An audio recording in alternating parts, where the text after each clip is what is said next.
Hey there! Thanks for joining us at Flipside Frolic, where we learn to understand each other's perspectives by flipping the script and having some fun. Here we... All right, we should be good. Welcome, everybody, to Flipside Frolic.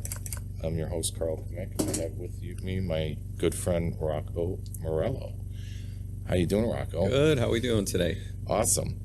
So, gave you a little bit of intro on what the format is on here, and we're just having a little conversation. A couple of things that, let the people know. I mean, we grew up from pretty much grammar school in the old neighborhood near basically Fullerton and Cicero near Chicago, or in Chicago on the northwest side. Played Little League baseball together.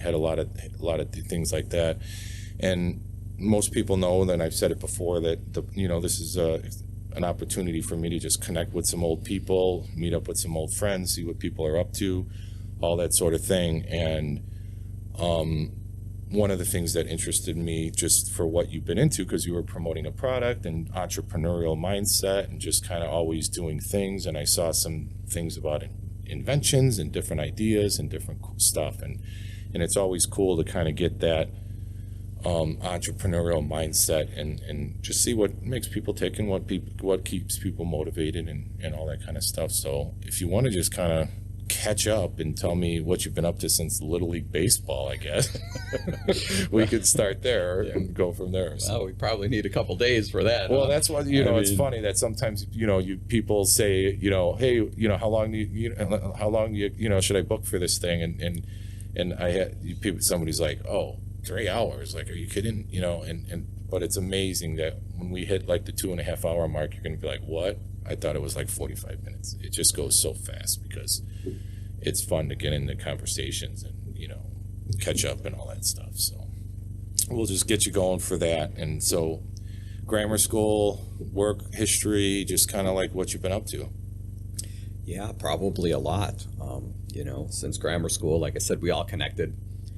Playing Little League baseball, it's kind of what everybody did. It kind of kept the neighborhood together, right? Everybody knew everybody. You used to jump on your bike with your mitt and ride to the park and to practice. And yeah, it's a little different today, that's for sure. We were not necessarily helicopter kids with parents hovering around. It'd be like, they'd send you out the door with your bike and lock the door behind you, like, get out of here, go have, explore, get into trouble, whatever. There were definitely no rides to practice or the park, right?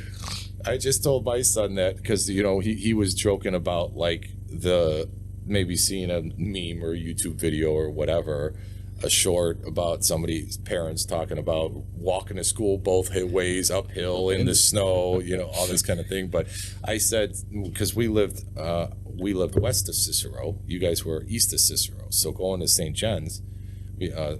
Genevieve's grammar school, we walked across that Wrightwood Parkway, and there was a time where that was Wrightwood, and then Schubert was like the next street over that we lived on, and so it wasn't very far to walk through that parkway, and then there was another 4 blocks or so, 5 blocks to get to school that we walked every day. And it was so cold we couldn't even get through the parkway before we like turned around, like we can't make it. And we went back home, and my mom was just like, the hell you ain't going to school, so she gave me a scarf and a couple of extra pair of gloves and maybe another jacket or whatever, and off we went. Or maybe she gave us a ride. I don't necessarily remember. Like I said, I never remember getting rides. And the funny thing is, that saying actually came up because we would ask our parents, hey, can we get a ride? Like, there's 2 feet of snow on the ground, this and that. They'd be like, we have to walk all the way to school. They're like, well, we used to have to walk to school uphill both ways, And now, like I said, the kids we have now, they won't even walk to school. Yeah, how dare you? And again, that's part of this parenting. How many you got? I don't have any. Okay. But my brothers, sisters, there's a whole bunch of little ones in the family, so gotcha. I'm there for all the chatter. No, for sure. We got 3, so I got the 10-year-old, the 12-year-old daughter, and 14-year-old boys. So he's getting ready to start high school, and that'll be interesting. We got some great guests coming in for even educational talk and all this early childhood development and all these just sorts of discussions that you can drive yourself crazy over trying to do the best you can. And at the end of the day, now that they're even older, it's like, I don't even know how much most of that matters. It's like you give some direct attention, so you give love, support, and all the rest of it is, I don't know how much it makes a difference with different personality types, and they're all their own people, and where does that come from, and it gets deep, and who knows, Yeah, we'd have to pull out a couple psychology books. Yeah, and it's out of my league. So, so you did high school. After high school, what did you do after that? So after high school, just started working. Worked with the city, worked with your brother, worked for the city for a long time. And then I got hurt on the city, and I actually went back to school, actually went back to Arizona State University to try to play baseball again. Nice. At what age was that? 25. God, that's pretty brave. Pretty brave, but it was always inside you, right? And of course, walking on the team, and about 2 practice games in, blow my arm out again. So that kind of was the end of the end for me. Nice. And I said, well, now that's it. Time to get a real job again. Gotcha.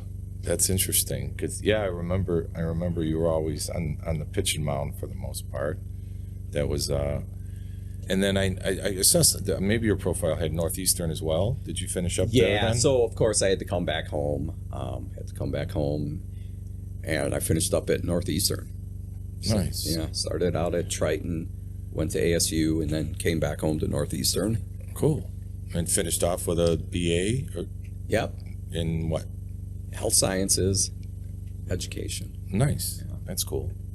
Yeah, I went to the Navy after high school directly, and then that was kind of a short-lived thing because Clinton was making all the military cutbacks then, so was able to do a Mediterranean tour and went to Italy and Greece and all that, paid for by the Navy, which is pretty cool. And then came back and commuted to Northeastern, and was planning on playing baseball there. But at that time, it was 92, 93, they had a pretty damn good program there.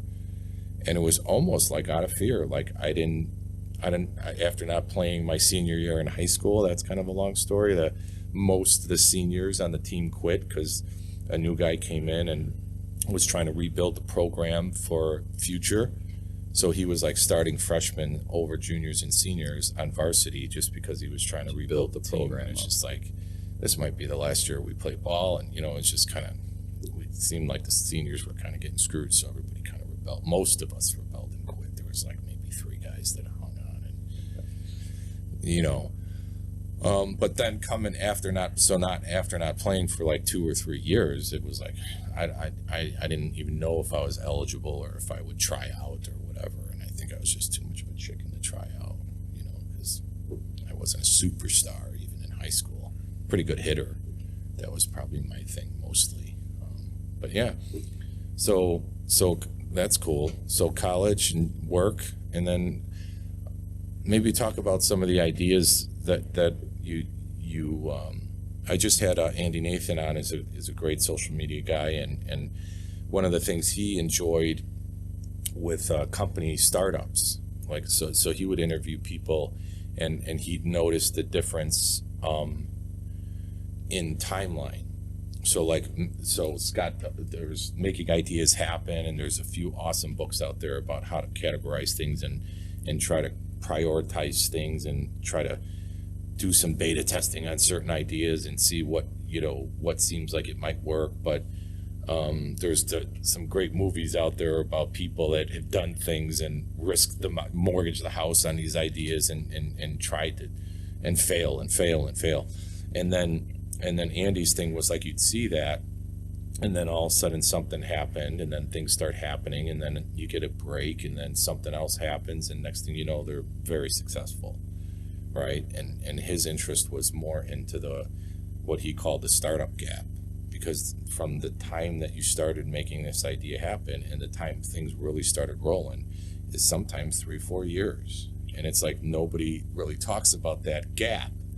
And that's perseverance and determination and trying and failing. And then all of a sudden something happens, and then everybody's like, oh, that guy got lucky. Well, I mean, that's what everybody says with anything in life, right? If you don't know the person, if you don't follow the person, you know, maybe you haven't seen him since you were little, and you're like, you remember what he was like from his little. You're like, that guy, you know, he used to eat the yellow snow, you know? Yeah. And there's no way he could have done anything, you know? But there is a big gap, though, I will tell you that. I mean, I patented a couple of my products, a couple of my ideas, and my first patent took almost 3.5 years to get. 3.5 years. You know, I mean, people could die in that time. No question. Yeah. And so it's a long process for that. And I think with anything too, just in life, you have to be at the right place at the right time. You need a little luck, no matter what you're doing. Somebody needs a break. You got to catch a break. Maybe it's timing. I don't know, but there's so many serendipitous coincidences a lot of times that come across as luck. And sometimes, whether it's the magical power of the universe or whatever the case may be, I do believe in a little bit of that mystical magic, because it seems like when we're doing the right thing at the right time for the right reasons, those lucky situations just seem to happen more often, right? So and so some people could say you create your own luck, and it's like, well, yeah, I don't necessarily know about that, but I do know that, like, following the vision and holding true to, like, whether people call it the muse and writing or whatever, like, I think, like, with again, I should look because I think I screwed the author's name up last time for the Making Ideas Happy, whether it was Scott Belsky or but one of those things is like, you know, you can have these ideas and everybody's had them, and you know, you just realize that most of us had a multi-million-dollar idea that we just let pass. Absolutely. As a matter of fact, that's actually what motivated me to apply for my first patent, right? Because I didn't know nothing about it. I didn't know how to do it. And anytime you do something for the first time, it's going to take a lot of time. It's going to take a lot of work. It's going to take a lot of research, you know, unless you have a lot of money, you know. If you're worth, you know, $20, $30 million, you're a company, you know, you could just pass this on. But other than that, when you're starting out, you're not going to do that, right? You kind of have to learn and go as you go. And that was probably a really humbling experience too, you know. Of course, everything, you know, when you don't have an unlimited budget, for sure, you're filling out paperwork. You could just hire a lawyer to do, like, just to start a nonprofit or to do all these different things.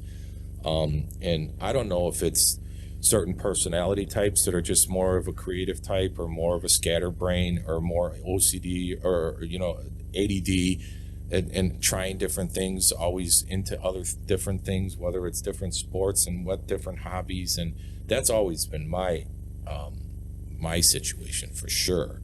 And sometimes, but you know, when you can come across something and have a vision and then make it happen, obviously, yes, I can. Obviously, just starting this podcast and being 7-8 episodes in, it's amazing the startup energy that it takes. But yet, I'm still my greatest, you know, worst enemy, because there's definitely times where I'd have 3 hours to kill with things on the whiteboard that I should check off to do, and just not do anything either. So just the motivation to stay with and keep going and move forward and continue on. Particularly, like you said, for anybody out there that's, you know, I believe, like, that magic is out there in a sense, and good and evil. And if you're doing things for the right reasons, it seems that things fall in your lap at the right times and the right reasons. And that, you know, even some of the categorizing of ideas, and then you run into somebody or you meet somebody, you're like, hey man, that guy is kind of just like, and that's kind of what this podcast too, is that we talk to friends and we talk to people, and then all of a sudden, next thing you know, like, oh, you should talk to him, or you should talk to him, or whatnot. But that's a big part of some of that kind of magic that seems to happen, you know. But and that evil or the devil or whatever anybody wants to call it is out there in different various forms, of course, but that little guy in the shoulder that tells you, man, you don't have enough money for that, you don't have enough time for that, or you're not smart enough for that. Yeah, and I don't, I'm going to go back to your first point, and I think that's really what the eye opener was for me too. Is you said everybody's had this great idea in their head at one point in time, and I did too. And I had this great idea, and then I'm like, well, somebody must have had to have invented this, right? Somebody had to have. And then, you forget about it, and then like 2 or 3 years later, and you see somebody brings this product to market, and you're like, wait a minute, I had this idea, 10 years ago. 5-10 years ago. And you're like, wait a minute, like nobody else did have this idea. How's that possible, right? Or, like I said, there was maybe hundreds of people who did, but nobody actually went forward, looked into it, and actually made a prototype or patented or brought the product to market. And that was the eye-opener to me too, right? So then that's what got me interested, right? So then I just started looking up things, right? Like, this would be a great idea. And you could go right on the web and go to the patent office base, and you could just look, and you could scroll through, and it'll come up with anything that's even close to what your idea is. And I started reading all these other patents, and I was like, wow, there's like nothing in here for this or for this or for that. Like, and some were very simple ideas, and I've seen people do some remarkable things. Like, there was this little girl, she was probably 12, and she just invented these little headphones that we're wearing with ears, and it was a really big hit, and it was just a really simple idea, So many are, man. It's like, I think the documentary was about the guy that invented the bottle opener. That was the Simpson one that said beer when he opened the beer. And that was finally, after various products that he mortgaged his house on, it failed and failed. Like, that was the one where he made his million or whatever. But it sure as heck wasn't the first one, you know what I mean? And then again, that evil of it's too hard, it's too complicated. If it was really a good idea, somebody else would have done it already. That's all that self-limiting belief that is just holding us back. Correct. And I think that the majority of the people that whenever you hear really successful people, it seems that they just have, I don't even want to say a natural ability to just shut that off and say, screw you, I'm doing this. But that's obviously what it takes to succeed on any of those sorts of ideas. It does, for sure. You have to have self-belief, but there is this also a funny saying too that says, there's a fine line between being a visionary and being wrong. And the problem is you need to be a visionary to see it. Yes. So you do need to have, everybody, it might be a great idea for you, but is it a great idea for everybody else, right? And a lot of times, a lot of people do get stuck on their one idea that they think is just the greatest idea in the world. And it's just not practical for maybe everybody else, or the audience isn't big enough, right? Your consumer base isn't big enough for that. So I think there is, the market's going to tell you. The market's going to tell you, right? It don't lie. No, the market don't lie. And once that happens, then it's not over. You just move on to something else. Yeah, the ego could get involved, and you just don't want to give this thing up when maybe it's just not the right time, and maybe you could just put it on a back burner or something and leave it for a later date, or maybe production costs are too high, exactly. So it's just not There's something so that can many happen variables, now. right? The market has to be big enough. The price point has to be big enough, or at the right price point where everybody could actually purchase it, right? If it encumbers the $29 Christmas gift idea or whatever. You know what I mean? Like, here, you could have a flying car, it'd be the greatest idea in the world. But if they're $5 million, how many are you going to sell? Right. Elon talks about that through the roof, because it's like, it's easy to create a prototype. Right. Well, now try to produce FAA it. is never going to allow you to fly those around. Right? Yeah, I think Rocco was just talking driving, about that. right? The problem is when it crashes and falls on your house, or you're just out walking your dog and a car falls on you, that's a problem. So that would be complicated for sure.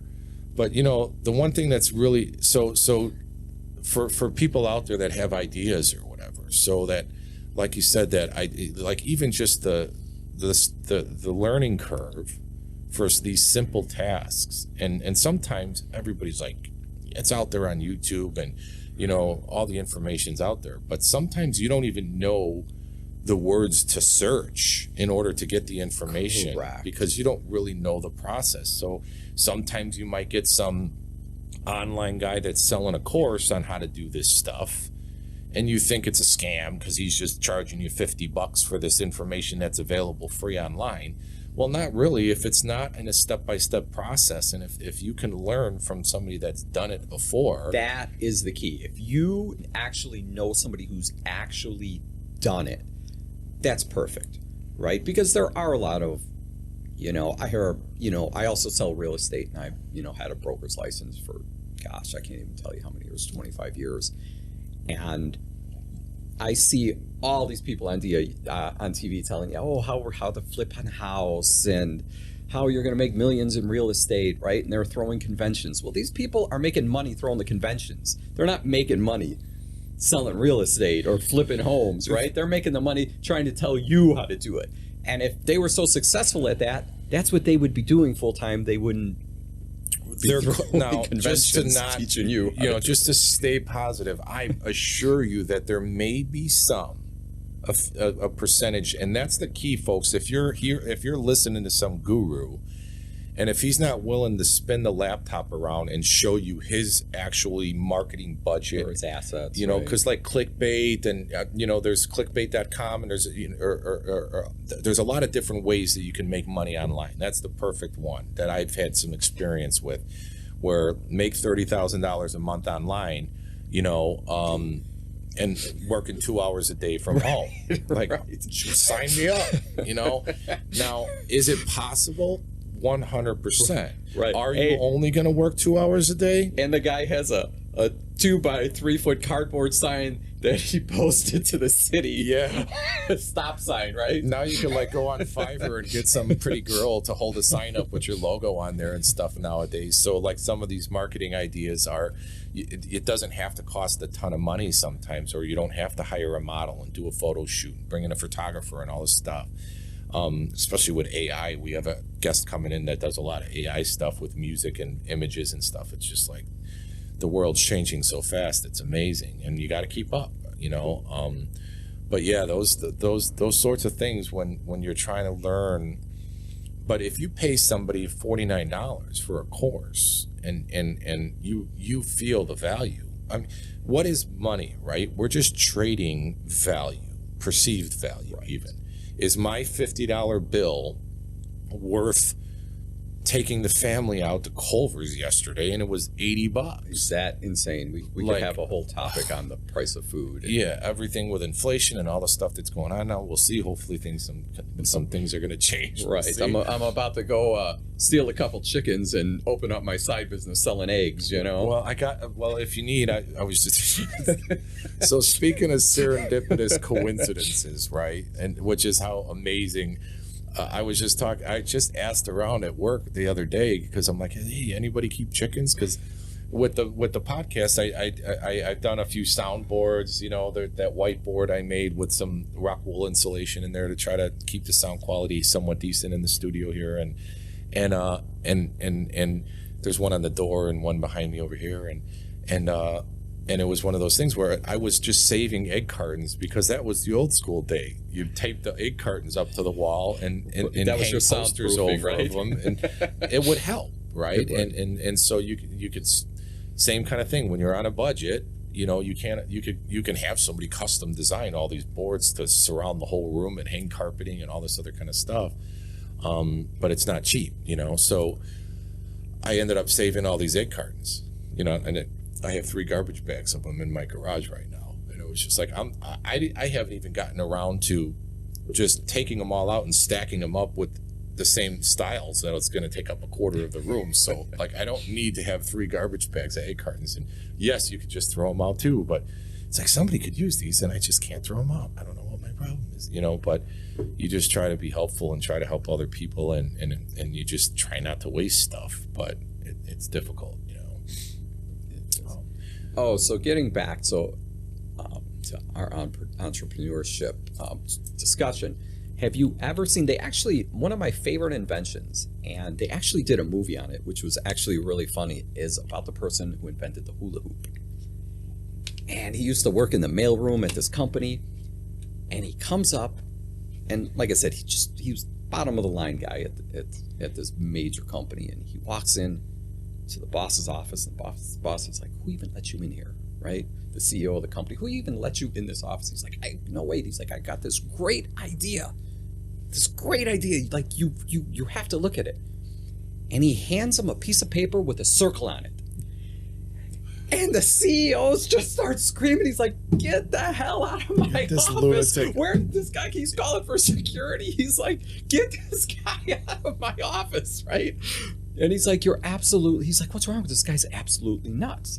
But, I mean, that's what the picture of hula hoop looked like, just a circle on a piece of paper, right? That's the technical drawing. Yeah. So they actually want to take over the company, right? The CEO wants to take over the company from the owner who's passed and left it to his wife, and he feels like she doesn't know what she's doing. So they actually come out with this product to actually sink the company and drop the stock so that they could buy the stock and end up taking over the company. And what ends up happening is they make these hula hoops, and the hula hoops, nobody's buying any, like none. They're literally almost crashed the entire company, and they did it in a matter of months, maybe 18 months, because they invested all this money on the hula hoop, and they made millions of these and put them out. They got, they were big companies, they had distribution, they got them into the stores, and nobody wanted one. I mean, nobody wanted one. Like, the price went from $2 to $1 to 50 cents to, buy a Twinkie and we're throwing one in for free. And what ends up happening is this little girl ends up going on Johnny Carson and spinning these hula hoops. And every kid after that in America wanted a hula hoop.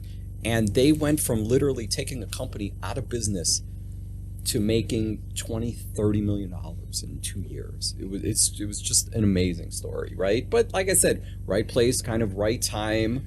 Well, like you said, maybe there's not a market for this, or maybe you just didn't get the word out, and you can't necessarily afford to spend millions on advertising to get this word out. Fortunately, now this is a different world. So with YouTube and TikTok and all these other avenues of being able to just get your own stuff out there, you don't necessarily have to be captured with all this risk through some promoter. Or so obviously the negative person would be like, that's one of the things too, that through multi-level marketing or through some of the making idea happens in self-help industry world, like, if you're so protective of your idea, you're never going to tell anybody about it because you're so afraid somebody's going to steal it. And there's a legitimate yes clause there too. So I was talking to somebody else who I know, and she invented this wonderful product and actually got the product to market and actually put the product, she actually got on QVC with the product and just killed it and sold out her entire inventory in 4 minutes. And somebody did copy, a major company copied her product, put it out there, actually got Disney to license her original idea, and now you're in court. Now, how much money do you have to fight this? Exactly, with a major company, it's really hard. It's really hard. Impossible, really. And here's the problem that people don't realize: even though you have a patent, if somebody steals your patent, or they call it infringing in the business, they infringed on your patent, you have a right to sue them. But there is no criminal law applied to it, meaning if I stole your product, I can't go to jail. I can't face any criminal charges. And that's a problem.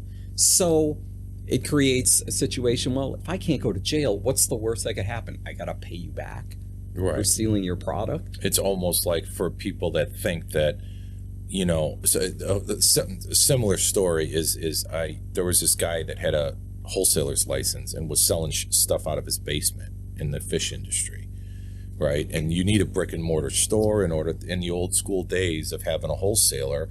And then there was the secret price sheet that was there's this backer show that was at the Rosemont Convention Center, both floors. It was the Christmas end of the year show for the pet industry, dogs and cats, leashes, treats, pets.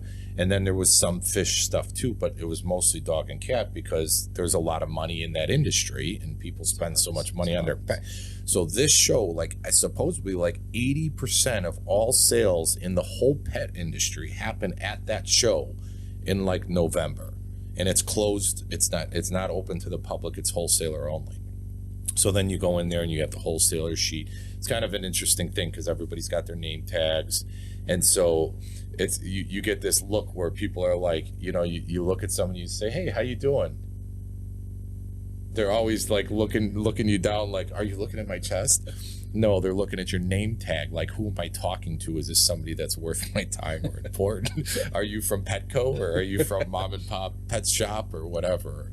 But anyway, the point of that was that, you know, that those price points were an availability that, you know, there was a 40% markup from retail back then, you know, and it's just like that industry is just, you can't do that anymore because so many of these production costs and all these things are so open to the market, even shopping a car or whatever, if you're looking at Kelley Blue Book and looking at real prices, so it's hard to make money. And then you get people that would think that, well, you're stealing from the workers and the people because you're making all this money on this product, and it's just like cost of overhead and cost of marketing and cost of risk and all these other things. So what would you say would be like for somebody with an idea to protect themselves not only from somebody else taking their idea? Well, some people would say, like, you still just work harder than that person and they can steal the idea and do nothing with it like most people would do. Right. Or are you just going to work harder than them anyway? So screw them because you know that you're going to work harder than anybody. That's nice if that's, you know, what you can do. But for the most part, you know, I don't know. Yeah. But when it comes to the process of like even, you know, trademarking a logo or things like that aren't that difficult. Right. But you don't know where you go to get the form to fill out and spend the $50. Like I said, and that's what I'm saying. It's a learning process, right? Like I said, my first patent took almost 4 years to get my first patent. The second patent I got done in a year and 4 or 5 months, you know, because I knew the process. And not also that, they knew me, right, at the patent office. So they're like, okay, this guy's legit, right? He's put this out. He has a degree in science. He understands what's going on here. We understand what he's doing. And you get a little more leeway. They're not so tough as, you know, looking into every little piece, right? Right. But, and I'm not trying to discourage anybody either saying your product's going to get stolen. It does happen. But on a good note too, I'll tell you, I know people who have actually sued and won millions and millions of dollars for people stealing their product, right? And there are some really good law firms out there that understand this and they know this could be a big payday for them and they're happy to go after these big companies, right? And there's something else that's called like liable. A judge could find this company liable, meaning they intentionally, directly stole your product and they can end up having to pay you 2-3 times the amount of money. Because the potential revenue is unknown. Correct. So, and of course, immediately too, once that happens, they're going to have to end sales of anything that they've sold under your product. Or settle with you on future commissions or whatever. Right. And so that was one thing that obviously is confusing too, that people don't understand, even like watching Shark Tank or something like that, where, you know, you're presenting this movie, or if you don't really know. So I guess a quick analogy is kind of like if you're a beautiful blonde and the stereotype is that you probably don't know much about cars, and you go into a dealership and you say there's this bang click noise coming from my car, chances are it's going to cost you a few dollars, right? Listen, hey, once that service manager gets a hold of you, you're done. I mean, you went in there for an oil change and you're going to come out needed. It's possible you have a reputable shop and they treat you well and they don't oversell you anything, but they're more than likely not going to be in business that long, unfortunately. And so if you have some knowledge of the industry and you start feeling like you're getting kind of one taken on you, and then you start throwing lingo out there, because I'm a mechanic. Absolutely. Now you got the sales manager on his heels because he knows he was trying to screw you. And then you get a free car wash, or you get something out of the deal, whatever the case may be. And so with even the same thing happened with the podcast, that if you're on a budget and you don't really have the unlimited resources to hire a producer and a video editor and marketers and all these things. Right. But here's the good thing too. People usually, almost everybody you come across, and I think you're going to agree with this, that people either usually have money or they have time, right? So if you have the money, great. You could find people who specialize in what you're looking for, what you need. And if you don't, you usually have time on your hands, right? And now you have time to do the research and start, and warning, rolling your sleeves warning up, folks, because the analysis paralysis, right, is real, and you try to make everything perfect and you never end up launching, right? As opposed to learn as you go, make some mistakes. Hey, it's okay that episode 4 is not as good as episode 60, and you could tweak some things through and then add a sign. I don't think was here for the first couple episodes. Sign too. I got to tell you, I love the sign. Yeah, I'll get the company name and shout it out a few times on future episodes, because it's really not pretty reasonably priced and backlit. It looks pretty cool. I mean, I think I'm getting a Butter Dragon sign from this company. That's amazing. Yeah, and then there's some etched plexiglass LED ones that are pretty cool that you could do with laser etching that people have done, and there's a lot of different stuff. But again, you could get down this hole of trying to learn. So I personally use DaVinci Resolve for editing because it pretty much came with the 810 Mini, which is my video switch for anybody interested in that. But you can spend, it's like AutoCAD or Photoshop. You could spend a lifetime learning this program, and you will not even learn half of what it's capable of doing, because it's not necessary, because it goes that deep. So you could dive down that rabbit hole, even on just the idea of sound engineering, for whether it's for a band or for you start looking into the different gates and the different effects and the different things that you could do with sound. I was down a rabbit hole, and it's where I'm like ready to go get a sound engineering degree, because it's so interesting with the different levels and what you can do and how you could cut background noise out and do all this other kind of stuff. And it's so interesting. But then you can look in like Adobe Podcast, they have this AI editor where you can download an MP3 file of something you shot on your cell phone outside, and it cuts out all the street noise like automatically and comes up with a pretty decent sounding audio. And you're like, that's kind of crazy. Now, if you're interested, you can dive a little deeper and try to learn what it actually did to do what to get what you want, the results you wanted. But that maybe is not necessary anymore. So is it based on curiosity? So then you end up getting down these rabbit holes, and you end up not really focusing where you're supposed to be focusing sometimes, but to stay on track with that, with the patent idea, is yes. So I have another friend that had he has an idea with a tool, and so that's the same kind of thing. Somebody's going to just slightly change that tool, and maybe how can you beat that when you have an idea, but without trying to get too scatterbrained here, which I am feeling a little bit here, but to stay focused on the positive so much, because most people are kind of there to help you too. Yeah, absolutely. People aren't as negative, and and when you hear, like, there was one person that I knew that was really successful, and he's like, when you get into the country clubs and if you start living that kind of lifestyle and you start hearing people's stories, you're like, their stories are incredible.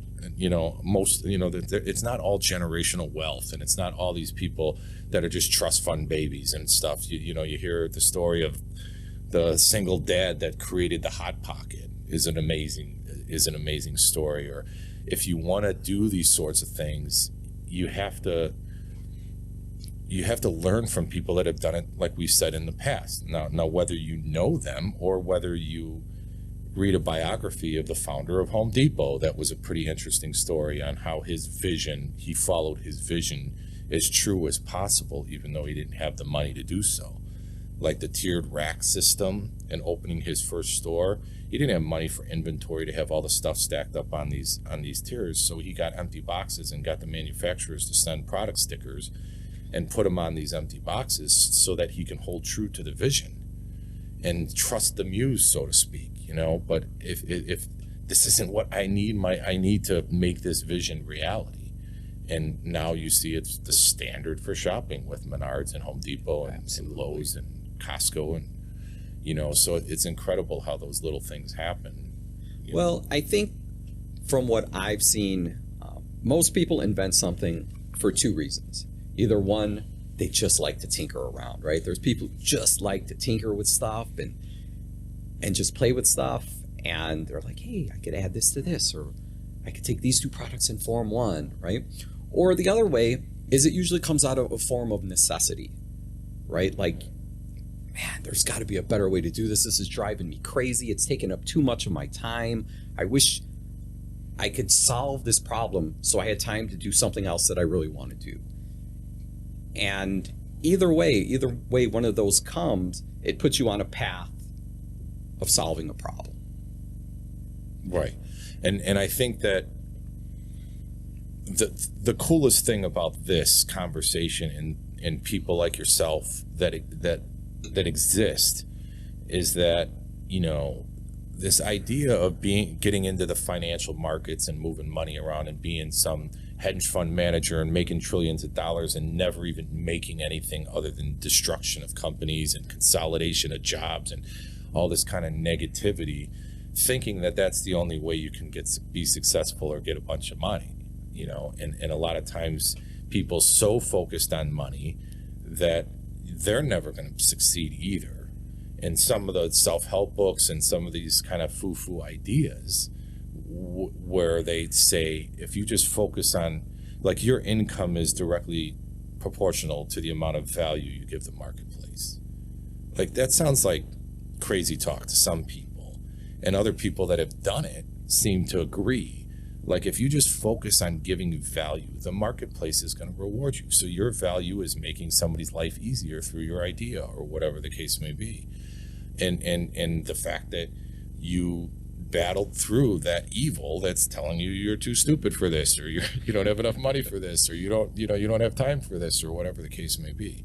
Like, I gave out a free idea to some people in the past because it's like, it's a back burner idea. I'm probably never going to do anything with it, but hey, run with it if it's something you think would work.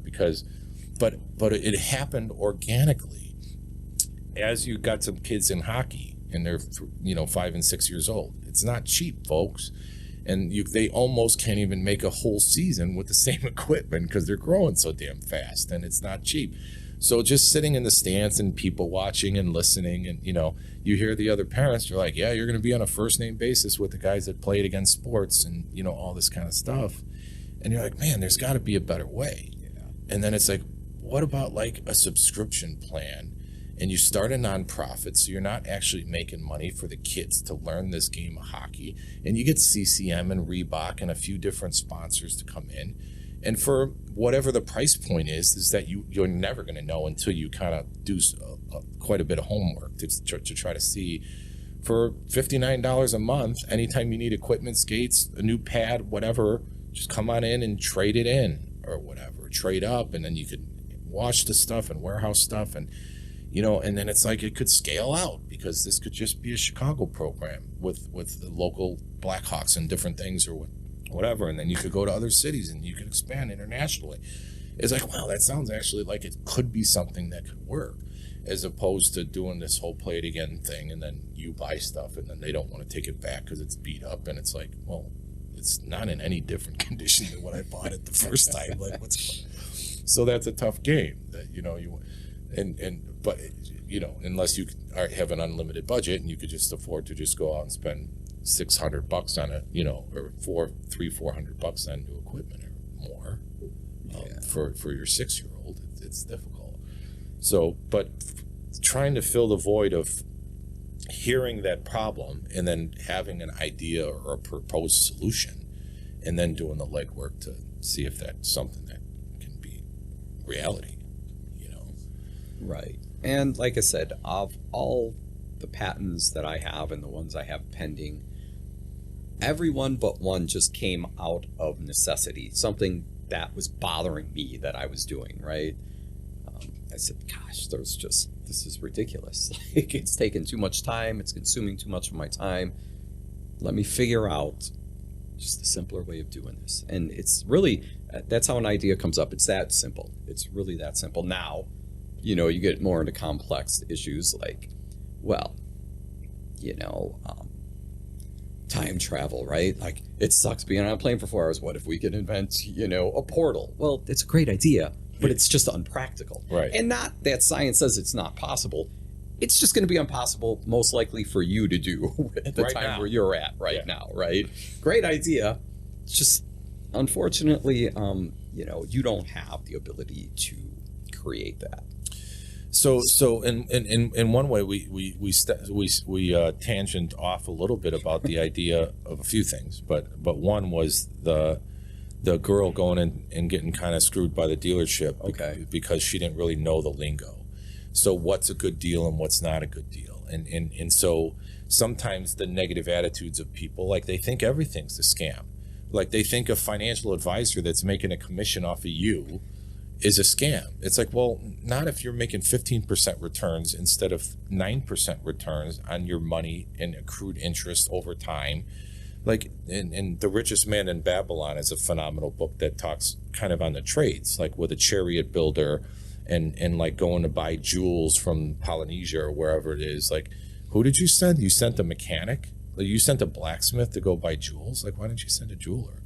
So sometimes we need experts to help us. Absolutely. And maybe I got off the point of that too, that I confuse people saying you don't. You absolutely do. I remember when I was little, my dad, one of the few things he's ever told me is he was like, you know what? He goes, in this life, he's like, you need a good banker, you need a good lawyer, and you need a good doctor.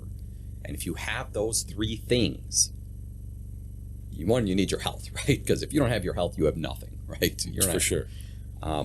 And you need someone if you don't know how to invest your money, you need somebody that's good at investing your money, right? Or getting some type of return on your money.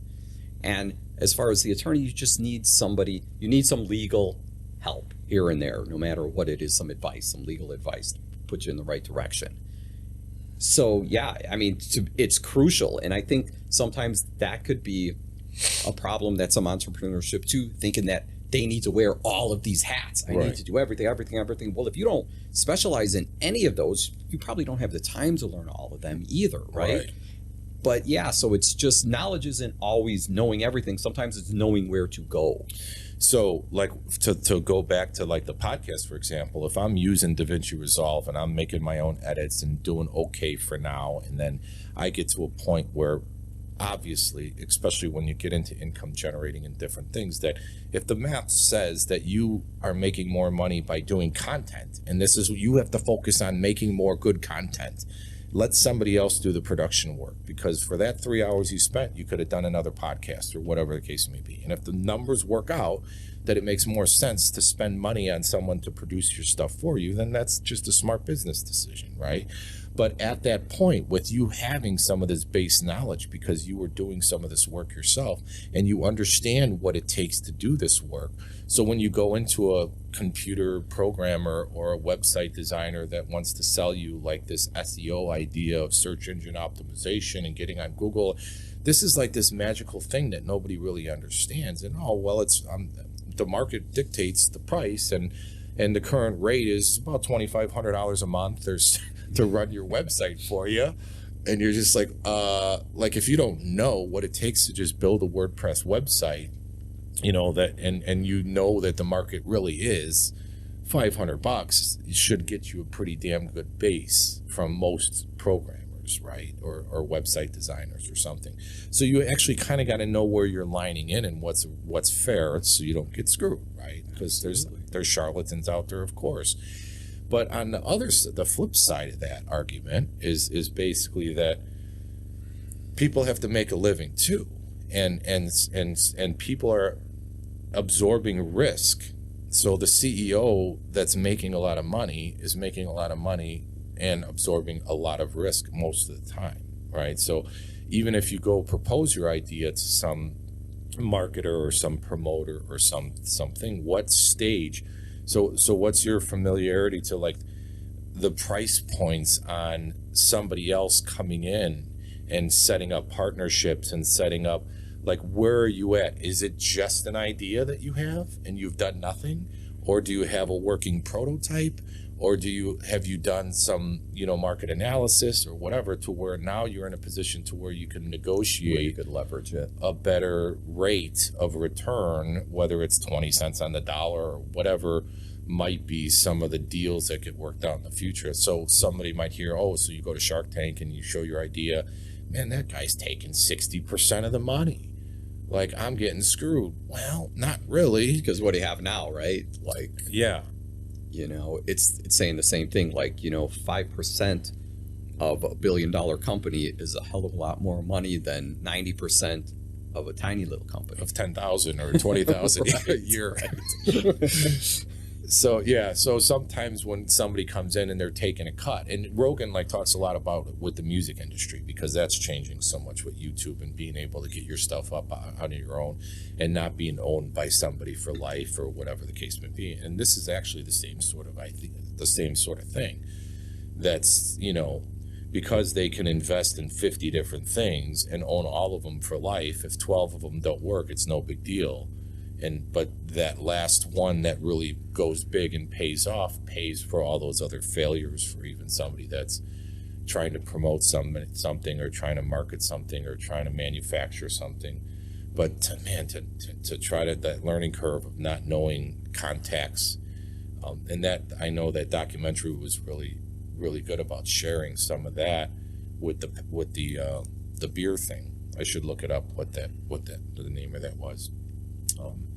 Because, even just to try to get the more, like, if you have a working prototype, then obviously you're in a much better position to say, I can get this done for this price point or whatever. Well, so there's two things, right? So if you think you have a good idea and you can't afford to manufacture it and produce it, which is fine, which is probably 90% of the ideas, right? What you need to do, what I suggest, is you file a provisionary patent. And a provisionary patent, it's pretty easy to do. It's pretty simple. And it's not even expensive if you went to an attorney and you just ask for a provisional patent. And what this is going to do is it's going to hold your idea in their database. And it's also going to give you 12 months to actually make any changes to your patent, to upgrade it, per se. And then what I would do is you absolutely need a working prototype. You need to make a working prototype, right? Whether it's a board game or, it's a new wheel for a car. Make some type of prototype that works, that you could show somebody, right? And this is going to allow you to either get investors or go to a company that you think that they could sell 1 million of these. And if you bring them a working prototype, they'll tell you. You don't have to tell them, I could make this for, $5, right? They have contacts, they have money, they have top engineers, they have top manufacturing. If you could make it for $5, they're going to make it for $3. And they're going to tell you what your idea is worth to them. Right. But those are the things you need. I would say that's the minimum that you would need, is a provisionary patent and some type of working prototype to let them test it. Right. And that makes sense. And there's a good story kind of similar to that. I don't know if it was Open Pit or I think it might even been Chicago, but it was a local barbecue company. I don't know if you heard that story where So the two brothers had grandma's barbecue sauce that was the best sauce ever, and everybody loved it. And, oh, you should market this, and you should do this. And, you know, everybody's got that thing, right? Grandma's cupcakes, whatever it is. Right. And the love of a good woman sometimes can change people's lives, right? So one of the brother marries this go-getter that actually her family was into kind of like franchising with like Subways or something along those lines, to where she was used to the idea of scaling up operations and stuff. So she's like, absolutely, you should do this, right? And so she gets involved, and they start working on it, and they start testing, and they start getting ingredients list and calorie counts and all the work and nutritional information to put on the bottle. And I think the one brother might have been pissed that they used her on the label because sex sells, and it's, you know, whatever. But they ended up getting this thing out there, getting a working prototype, and marketing it, and having the bottling process and everything else, and scaling up. And then eventually this thing takes off like crazy. And, you know, then 5 years down the line, brother's like, where's my half? Of course. You know, like, from doing nothing. You know, so it's like, it don't really work that way, because you had the same information he had and chose to do nothing with it your whole life. And now this multimillionaire owes you something. And it's like, not necessarily. No. You know, so taking that risk and all the things that come along with it. Well, I love the fact that you brought up, you know, somebody's wife, right? And now that goes back to making good decisions as well, right? And maybe plays in a little the right place, the right time, right? So you found somebody who had a family that could help you, that knew how to increase productivity for your idea, right? You had somebody who's working with you instead of working against you. And that's huge in life. I mean, here, let's look at Arnold Schwarzenegger, right? I mean, don't get me wrong, great acting career he had on his own. But you think if he didn't marry his wife, who was a Kennedy, he'd be governor? Absolutely not. More than likely not, right. But they had the basis. They knew the program to set that up, right? To get you got some in. good name recognition. Like, he wouldn't even probably incorporated even the idea of something that was even possible for some musclehead. And here's somebody who was well known, who had millions of dollars, who was popular. You know, he would have never ever won that election without the Kennedys. You know, no doubt. So, you know, think about that too, right? Not just in entrepreneurship. Think about the decisions you make, the people you're going to be with, right? You need to surround yourself with good people. And I think that's in any business, anything you want to do, you know, even off of a business platform, surround yourself with good people. Man. Well, the self-help industry is a multi-billion-dollar industry, and everybody's searching for something that's missing. And the idea of, if you want to soar with eagles, you don't wallow with worms. And some of these choices in life, that you want to hang with the cool guys, or do you want to hang with the people that are making money or whatever? And that stuff rubs off on you. Their work ethic rubs off on you. Their contacts, their ideas, their accountant, their advice. And so it's funny that, you know, like in some of the different areas, there's all kinds of different, you know, marketing things and different things out there with self-help and with all that stuff. And it's just funny that, like, sometimes you could kind of trick somebody into the idea that money's what matters. And if you want to make money, here's the path. But then along the way, you can maybe teach them that, you know, the money's really not what's important. But because you're creating, and because you have value, and because you're accomplishing things, and then you're giving back, and then you're helping others, and you're sharing your ideas, and guess what? Now you're feeling fulfilled, and you're actually happy, you know, and whereas the money really don't matter, but now you're more attracted to people because money doesn't matter what you want, as long as you have some of it, right? Well, it helps. It helps if you don't have to worry about it at all. Exactly. That's the next step. I'm not quite there yet, folks, but you know, it's nice when that's not affecting your daily decisions and you don't have to worry so much. But like one of my favorite books. Have you ever read Rich Dad Poor Dad? I haven't. It's on the list. Yeah, a great book. I mean, and it's just a great book to get you thinking, and it's more of a philosophy, right? And he shows the different thinking between his rich dad, which was just his friend's dad that took him under his wing, and his own family, right? Both great people, both loving families, but their mindset was totally different. And it just exposes the philosophy on both sides, and it'll really actually open your mind a little to a broader way of thinking. And folks, leaders or readers, and I over the last maybe I guess 20 years now, where I read a lot more. Prior to 20 years ago, I read maybe The Ghost of Windy Hill in 6th grade or something like that. And it's amazing that, God puts books in your hands. It's just amazing that how did I even get here? And like I said, for people who don't even like to read, because that's sometimes I don't have time, and I mean, I love the feel of a book, but I'll go to sleep, or if I can't sleep, put on that audiobook. Yeah. Put on that audiobook and just listen to it. Yeah, nowadays it's so great that that's an option. And it always makes me fall asleep. Well, at least you got a trick to fall asleep then. A lot of people have problems sleeping. You don't have to medicate yourself, grab a book. Right. There's a good chance you got 20 minutes of learning in, right? Yeah, right. How much did you retain before you dozed off? But The Secrets of the Millionaire Mind, T. Harv Eker, is another outstanding book, because it was about mindset that you had mentioned, right? So it's kind of harsh, because I think there's 12 or 15 or whatever the principles of gathering wealth are, kind of thing. And it's and he's very blatant. He's like, rich people think like this, poor people think like this. And some of them you're like, I definitely think like the poor person on this one. Like the same, it was the same kind of thing, whereas where I think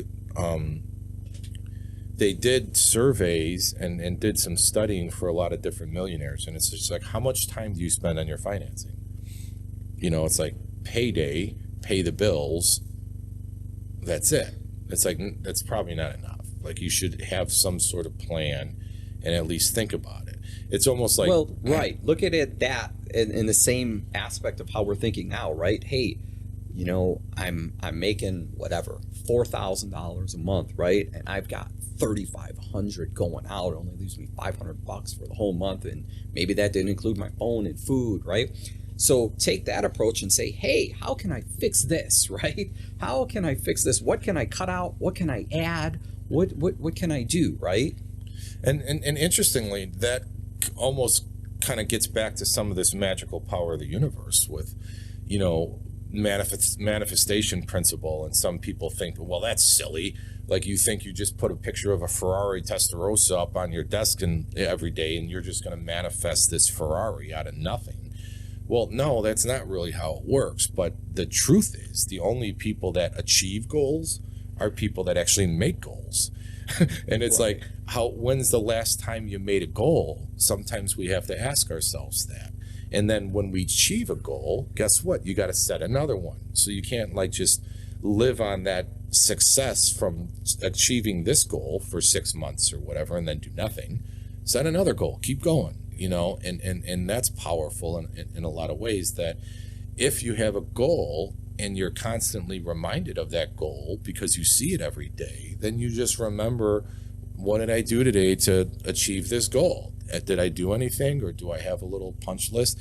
And because I get overwhelmed with stuff, obviously, like most people, and sometimes just to chunk it down to a few baby steps, instead of thinking this big project has to be done within 2 months or something, make a list of simple things. Can I do 2 or 3 of these things each day? And then these big things just seem to happen, and a lot of that organization and discipline and some of those things are the challenge. And because that resistance is so strong, the resistance that you're feeling out there, or that we're feeling, everybody feels that. And so the people, once again, the people that break through that and make these things happen seem to be the ones that succeed, right?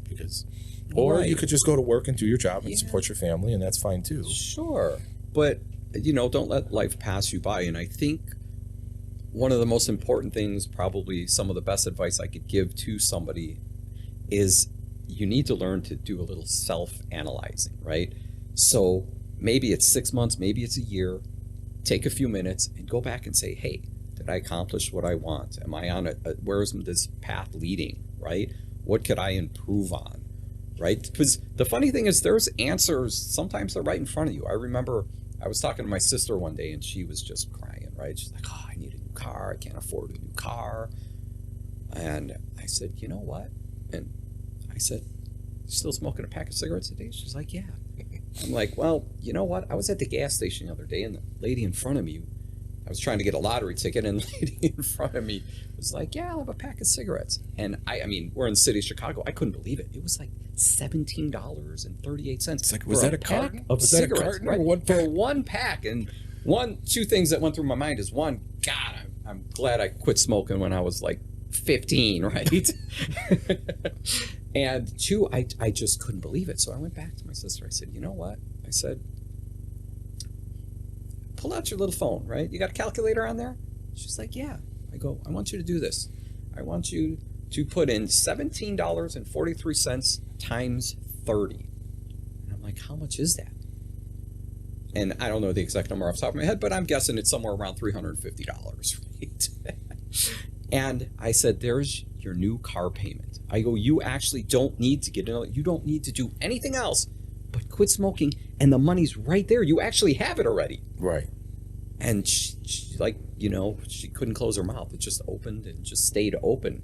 And I said, there's the answer to your problem. Like, quit smoking. You have a brand new car, brand new, right off the lot. There's your payment. Yeah. And the funny thing is that, you know, that same thing happened, very similar story when it came to people that travel, right? And you look on Facebook, and sometimes it's funny because if you go to 2 or 3 places, even if it's Door County and then it's Starved Rock and then it's Miami and then it's, you know, Colorado or whatever the case may be, on Facebook to other people that ain't doing anything, it's like, man, they're on another trip. Like, how are these people doing this? So some of it is just where you choose to, you know, if you got a hobby and you like old cars and you're spending a bunch of money on old car parts to rebuild something, and that's your passion, that's your love, great, man. Welcome to America. Do whatever you want with your money. But then sometimes you get these different flip side frolics of different positions of conservative and liberal or all these different things that nobody owes you anything, and it's not what you make, it's what you do with it.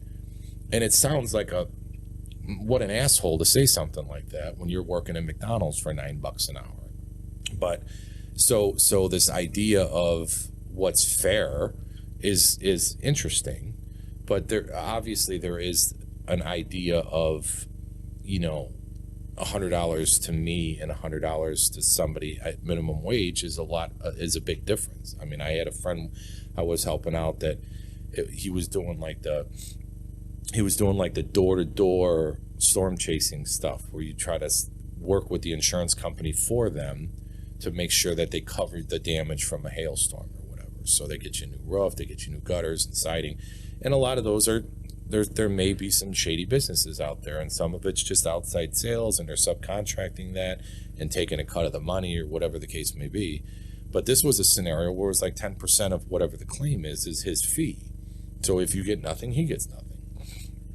And then if the insurance company comes out and says, we're only going to do half your roof and it's going to be a $2,500 claim, and then he fights with the insurance company for it and gets the whole roof plus the siding and the capping, and now it's a $15,000 claim, you got $12,000 more than you would have had he not been involved, because he understands how the insurance companies play games and what the laws are and what the rules are.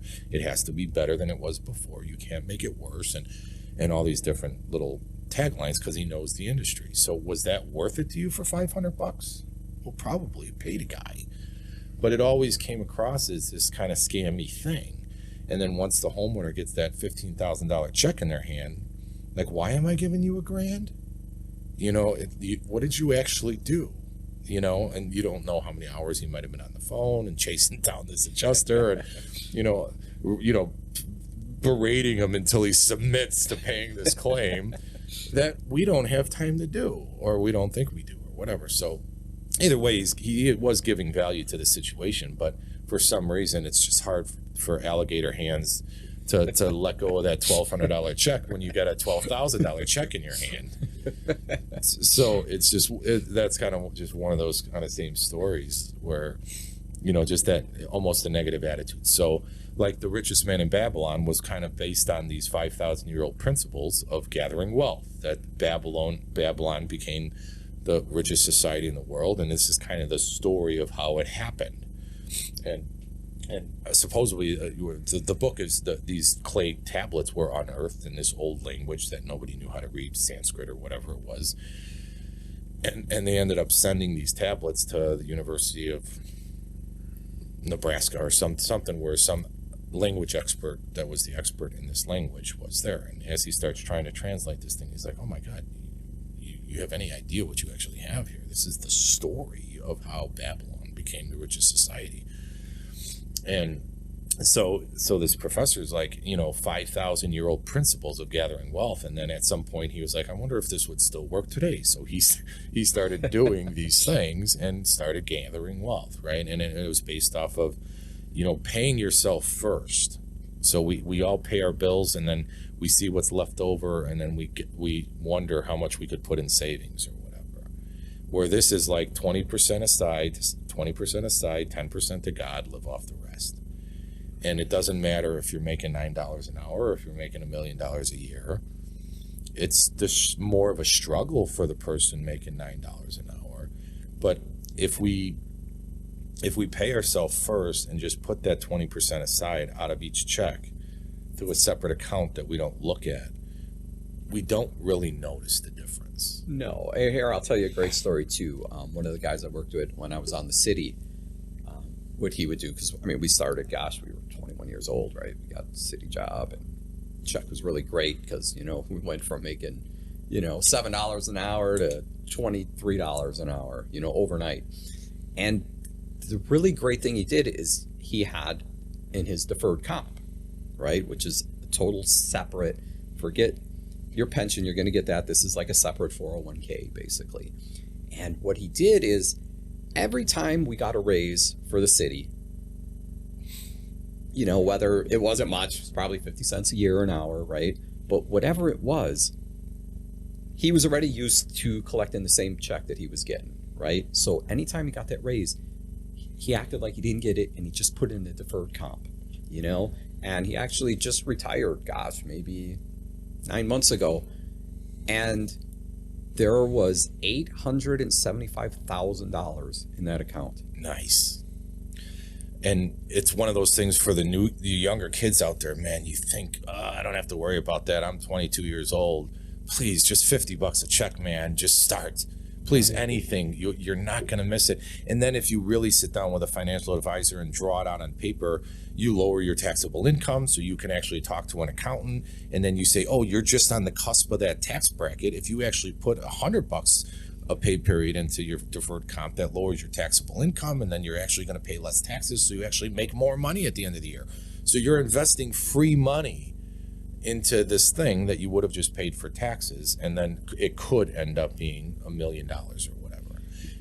So it's funny. My story is not too different. That when I started, I basically, with all this talk of pensions and all this other stuff, that United took their pension, and they can't take our pension because we contributed to it. Whereas United, they didn't pay into that pension, but it was still a promise from the company, and you relied on that your whole life, and then now it's gone. So that's not great. But to think that they're not going to take your pension because you contributed to it, no, they can't legally take the money that you put into it. But what they can do is say, well, we can't take your money, so here's your money back plus 3%. So, we'll negotiate with the unions on what percentage of they're going to give you based off of that. When they've been making 8 or 12 or 20 or whatever percent on your money over compound interest over 30 years, now they think they're just going to give you your money back. Like, it doesn't work that way either. So I started almost with the knowing that more than likely I'm not going to have this pension. So I'm going to be smart enough to say if I end up retiring with a pension, gravy. But I'm going to pretend that this is not going to be there. Yeah, you can't count it. I remember the city of Detroit, I was the first one that I've heard of. They filed bankruptcy, the city filed bankruptcy, and then all those workers lost their pension. Now, I don't know if the ones who were getting it already lost it, but the ones that were promised for people who were working, I'm pretty sure lost it. Yeah, and the interesting story on that too is, so if you've ever been in court, and unfortunately, you know, through all the years, I had all kinds of little issues here and there, but before really straightening up 20 years ago and getting a family and all that kind of stuff. And some of you guys know my story, and I'm going to be telling more of that on a live stream. I try to just do a weekly rant so I can really just get into some of the political issues and really try to get myself canceled. But the conversations are so fun too, you know. So so what I did is, if you've ever been like with a workman's comp case or something where it's like, well, you know, I'm disfigured, and they don't care, like that's cosmetic, and you weren't making money with your face. Well, I was thinking about being a model because I'm so damn sexy, right? And they're like, well, okay, well, show me where you have made money in the past with your face, and now we can compensate you for this scar. So the whole workman's comp world is really just about potential for generating income, right? Aesthetics don't matter. So if you were a model and you were making a few magazine shoots and you showed that you made a couple of $1,000s over the last year, well, then that would be included in your claim. Okay, so I understood that. I knew that to be true. So in a court case where you go in front of a judge after they stole your pension or said we're only giving you 3% returns, you'd be like, no, that's BS, because I would have invested that money and I probably would have made 12% over 30 years with that money, and this is the amount that it would be. And the judge would be like, probably? Yeah, we all could say that I would have done this, I would have done that, but you don't have anything concrete. So in the event that happened, and I like fighting, I like the idea of standing up for what's right, and I like having some evidence to back it up. And so I'm not saying that in the event that happens, I'm going to win the case, but I have a much better solid case as a result of what I did. And that was from day one, I matched my pension contributions with my 401k contributions. So when you take my pension, I'll say, no, I'm not going to say this is what I would have done. This is what I did do. So my number for my 401k contributions to this point is very similar to the amount that I contributed to the pension. Right. So just for no other reason other than almost to fight them. But it's a good number anyway. Right. You have some statistical facts to back up your statements. Right. And then when the raise kicks in, then the pension contribution goes up too, because that's a percentage of your income. So then I just kick up the 401k. But again, you know, it's just that same kind of number kind of game.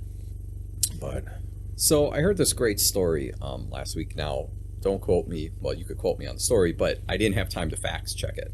But it was amazing. So, and I wish I could tell you who said it, because I hate not giving people credit for their statements.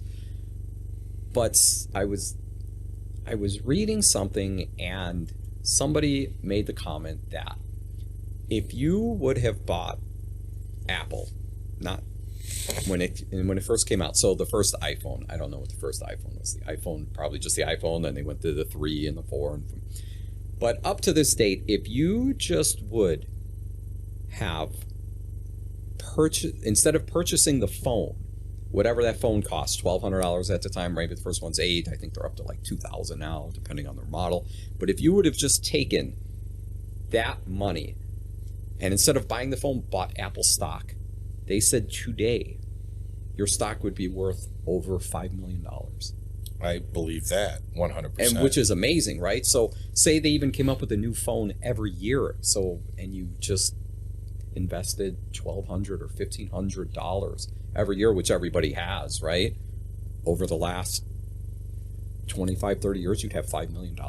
That's incredible. Yeah. And that's, society is changing with that. So like one of the worlds that I was in and I followed pretty straight was the AMC and GameStop meme stock fiasco. as the mainstream would call it. And of course, financial institutions and brokerage houses don't want dumb money, which they call these private investors, right? So Robinhood came out with an interesting concept of how to allow private investors to buy stocks, which seemed commission free, which it wasn't. They delay the process and then charge a little bit of money. So, but they do it based on this payment for order flow scenario, and it's kind of complicated. But it was a brilliant system because you can buy 10 shares of a stock at $3.50 a share, and we're going to sell it to you, but we're going to just do it for we're going to say that you got it for $3.50 a share because the 2 cents is going to be our commission. So it looks like commission-free trading. It really isn't. You just got the stock for a little more than you thought you did, or you could have gotten if it was through a broker or whatever. But it's usually so significant because you're not spending millions. You're only spending a couple $100, and it costs you an extra 40 cents or whatever. And they made a bunch of money doing that. So as a private investor, you know, it's funny because now you talk COVID, for instance, like this attitude towards people that make money sometimes, that's just not fair. That you think people are evil because they have money and they only got that way from stepping on other people. And it's not usually the case. You know, most scammers are this and that over time. It's like the odds are against them in the long run. And if you just do the right thing and just whatever, it seems to work out better. But that sort of thing when it came to COVID, for instance, it's like the people that have a few bucks on the side. So like if you were taking 20% and putting it to the side and just holding it, and then something happened where the housing market crashed. Now everybody else is broke and their mortgages went up and they're streamlined on these interest rates and everybody's screwed, but you just happen to have this extra 20 grand sitting there, or 10 grand or 4 grand. It doesn't matter. In a time when things are down or the market crashes because of COVID, and so I called my financial advisor up and I was like, hey, everything's crashed. It might still go down some more, but it's gone down quite a bit. Like maybe it'd be a good idea for me to just buy some stuff. What do you think? And he's like, well, of course. And I was like, well, what should I buy? And he's like, the airlines are going to get bailed out anyway, so you're probably pretty safe, you know, buying some stock in American or in United. And I was like, what about Tesla? And he was like, yeah, hell, you know, Tesla sounds good, blah, blah, blah, this and that. And so I just threw I don't know, it was $2,500 or something in playing around with some independent Robinhood trades or whatever. And, you know, you lose some money on some stuff, you make some money on some stuff. And if you're a gambler, it's probably not a great idea. But also that's the same scenario where just dealing with funds and different things that are a little safer because you got a lot smarter people worrying about trading these different companies they're invested in for the fund, you're probably better off. And don't take financial advice from me. I'm just a goof. But I do have a friend that owns a financial company that's going to be coming in on the podcast too. So hopefully he'll have a lot better advice for you, but for anybody listening. But the idea is that we're all wearing different hats. So we might have our union hat on one day, and we might have our financial hat on the next day, our investor hat, and then we have our citizen hat, right? And it's so how all those hats are changing as different things come up is changing the way people are reacting to situations, right? So we might not like Walmart and some of their business practices and how they, you know, set up shop just outside of town and then promise the world and then renege on it because they're not in the town, and, you know, and it seems to be standard business practice. But the reality is you could be a pro-union guy and you could tell all your buddies, screw Walmart, I'm not shopping at Walmart. And that's wonderful. But if you really think you're making a difference, you're probably not, because until you get BlackRock and some of these financial institutions to start pulling money, then that's what really matters, right? Yeah. My take on that is I've seen what some of these major companies could do, Walmart, and That's why I think it's really important that, like you said, you as an individual, it's hard for you to really make a difference, right? That's like, I remember, people going around, yelling at me before for having a bottled water, right? They're like, you're contributing to the plastics that, that are ruining this world. And yeah, technically you're right. I said, but here's what you don't realize is like, Nestle doesn't make water. Nestle makes plastic bottles. Like, you need to go after the companies. You need to go after these big companies. And what Walmart's, the scary thing about Walmart is you have a company that's so big that what they'll do is they'll set up shop in smaller towns and say, there's a shop in town that sells hammers, and there's another shop that sells bagels, and there's another shop that sells car tires, right? Well, they have enough money to lower the prices that you can't compete with, and they'll take a loss. I mean, they'll literally take a loss because they have the power to leverage money, meaning they have 100 stores, and these other 100 stores are making, say, just to do numbers easy, right? Say they're each making $1 million, so people understand, so they're making 100 million.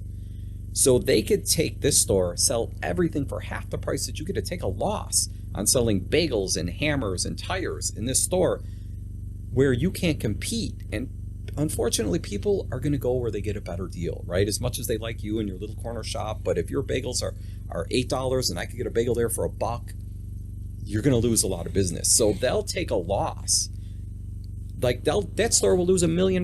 They don't care because they still made 99 million off their other stores. So as a whole, they're still making 99 million until you're out of business. And then once you're gone, now they bring the prices back up to normal, but you're gone. Now that store makes another million. Now instead of making 99 million, they're making $101 million a year. Right. Right. And that's how you leverage money. And at some point when a company gets too big, I think maybe it's like time to put a little buffer, a little oversight. Just a little oversight on them, right? That's what we're supposed to have when we talk about breaking up monopolies and all this other stuff, which hasn't happened in quite some time. Maybe it should be something that could be considered possibly in the very near future when it comes to some of these social media giants and everything else with technology and AI and all this other stuff. But interestingly, you say that with Walmart, for one, cheap, the high cost of discount culture is an awesome read. And that changed my view a little bit on that subject, because it's funny that we're at this race for the latest, greatest, right? And at some point, I'm not a socialist or a communist, but I also realize that when I walk into Walgreens or Kmart or whatever, wherever, I don't need 97 choices for a tube of toothpaste, right? This isn't the most efficient way to do it, but it's capitalism, and the market dictates what happens, right? So the culture says we need the latest, greatest things. So now you need the teeth whitening, and you need the tartar reduction, and you need the this, and you need the that. So you always have to keep coming up with the next great thing for this product, instead of just giving me a $2 tube of toothpaste. Now you got with the vertical standing, so it stays on your counter, and it's like, before you know it, it's a $12 tube of toothpaste, and it's like, I just want a $1 tube of toothpaste to brush my teeth, So that book was very interesting with some of that. And another thing they kind of talked about is almost that, the next person comes and does it bigger and better than the last. So Kmart was the perfect example. That was a union company, right? But they were hurting Wall Street. They were putting Main Street out of business. Not Wall Street, Main Street. Mom and pop shops were getting killed because Kmart was doing it bigger and buying in bulk and getting better savings. And because it didn't seem to be as big of a deal because it was a union company and all this kind of stuff. But now Walmart came and did the same thing. So bigger and better in a sense. So efficiency and capitalism. If, at some point the market will dictate, but you could look at most commercials and see P&G, Procter & Gamble. It's like, how many of these products do they actually own? So is there really a fair market when it comes to, do we need tartar control and teeth whitening and 6 different types of crust and 14 different types of aqua, and it's It drives you crazy. Yeah. And like I said, yeah, you're at a big disadvantage, right? Because the market really isn't fair per se. You know, imagine playing a game of Monopoly, right? And Monopoly, I love Monopoly. And it teaches a lot of good things. And really what it teaches you is to hold on to your assets, right? Just keep acquiring assets, right? That's the key in life. Don't sell them. Keep them. Acquire them. Learn to get some dividends off of them. But imagine playing Monopoly, and like I said, the game's great and it's fair because everybody starts off with nothing, and you start off with whatever, $2,000, right? But unfortunately, when you jump into life, that's not how this is, right? You start with nothing and maybe $2,000, and there's companies that are on Boardwalk and Park Place and, you know, New York Avenue and the Three Oranges, and they have hotels on there already. So you have to kind of jump around, right? So it's not really fair, right? You're not going to have the same advantage of competing with somebody else who has, you know, everything in place and millions of dollars, right? For sure. And so you know, tread lightly. Well, and I mean that goes to, it'd be nice if everything was fair. It's just not, right? And so who rolled the dice and said that you're going to be born on Wrightwood Street in Chicago or whatever the case may be? You know, that is in some ways the luck of the draw or the unluck of the draw, because you could have been born in much worse conditions. The same kind of thing, like you said, everybody doesn't start at the same place. And then there's economic models and about how you could give everybody $100,000, and after 10 years, the 10% of the people are going to have 90% of the money anyway, because some people are just hyper consumers, and some people take that 20% and put it to the side and find ways to make that money work for them to generate more money, or they start giving loans out to people and making money on interest.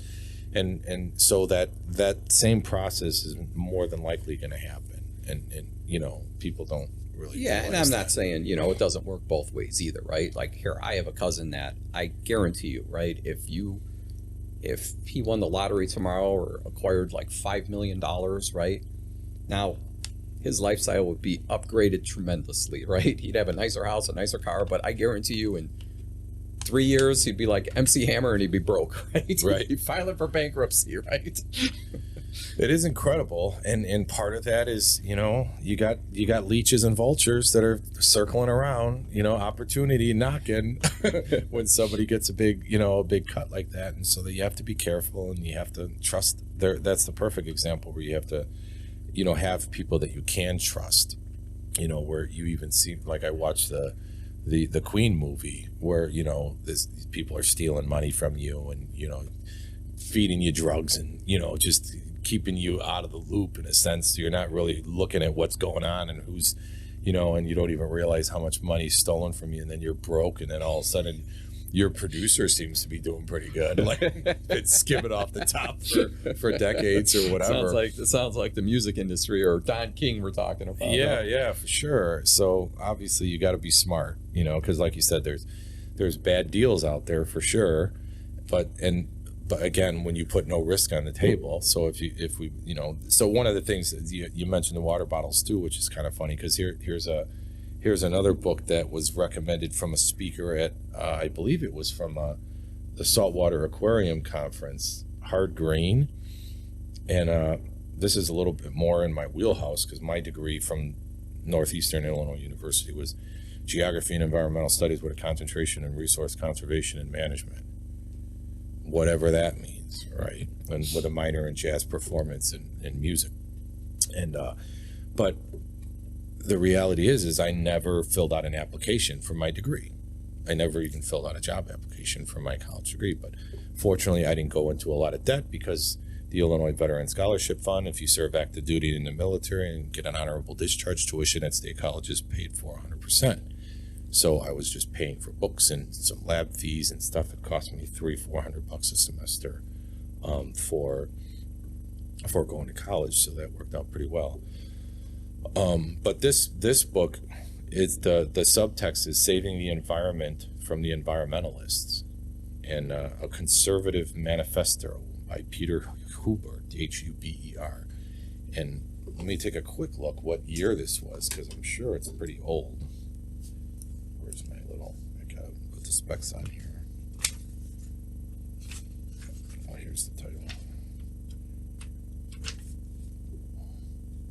1999.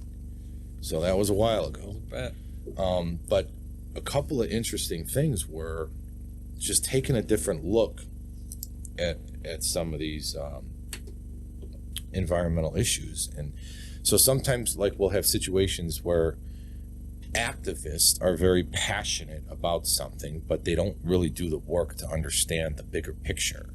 And sometimes their activism may actually harm their cause more than it even helps, with carbon footprint and overall solar panels.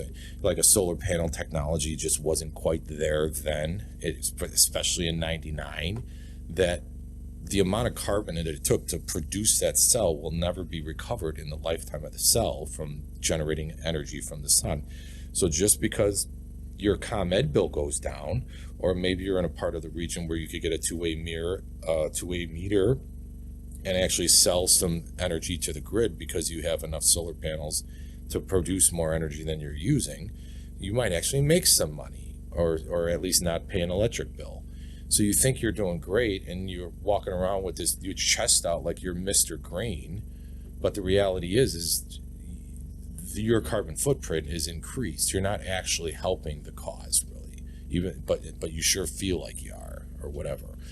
And that changes with technology, and those numbers might not be the same today as they were in 99 per se, but the same kind of thing where it's like, you mentioned the plastic water bottle. How dare you?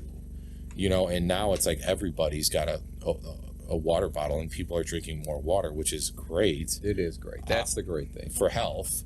But obviously, stainless steel and some the plastics and all this other kind of stuff, that's a whole nother debate. But the problem you were talking about was like how that it's ending up in landfills and all this other kind of stuff. So there's one part, if I remember correctly, it's been a long time since I read that, but it's a petroleum-based product. And you pulled the oil out of the ground and brought these PCBs and these agents into our living space. You have to put it back. So you bury it because you don't want to recycle it. So it was almost like recycling's bad for the environment, because reusing stuff just keeps it in our space, where you got to kind of put it back so it's out of our space. And that kind of made a little bit of sense.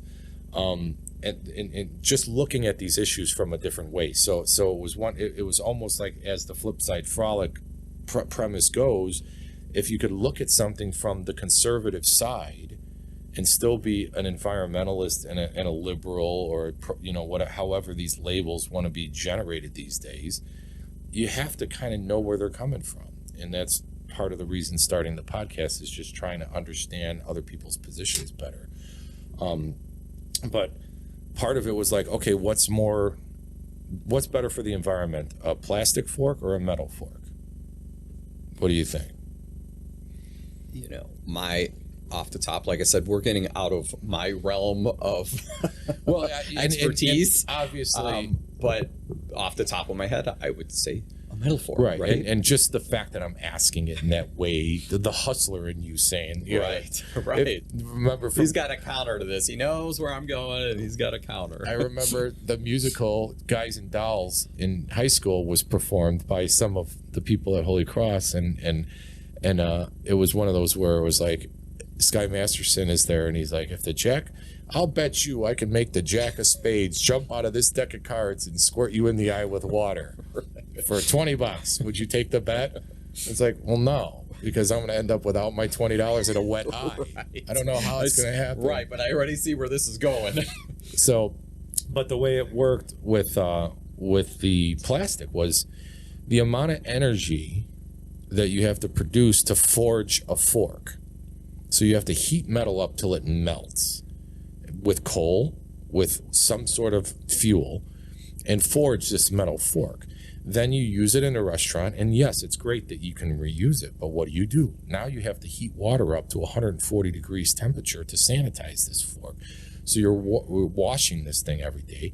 So over the life of that fork, maybe over time it might be better, but God forbid somebody throws one into the garbage. Now you got nothing out of that fork, right? So you can throw out 700,000 plastic forks for the cost of what it's going to take to forge that one fork. So maybe it's better to use the plastic fork and then just bury it. Well, there you go. Back on to entrepreneurship, right? There's your idea out there. Come up with with an organism that eats plastics Yes. and puts them back into our environment in a healthy way, and you're going to make millions, I promise you. Well, that, I guess, that can get a little scary if we're going to do like gain of function research and we put Fauci in charge of creating a bacteria that generates energy from eating I don't plastic. want Fauci in charge of anything. Next thing you know, this thing mutates and decides it wants to feed off of human flesh. Well, the good news is it wouldn't be his fault because he'd just get a full pardon. Yes. In God advance. bless. In advance, full pardon. It's nice to have friends in high places, and it doesn't matter that friend may be unfit for trial, but he could sign 8,000 pardons. No problem. It's good. We'll see how that works out. But So back to entrepreneurship, which is more my expertise. So there was this company that I really liked that I was reading about, and I thought their idea is really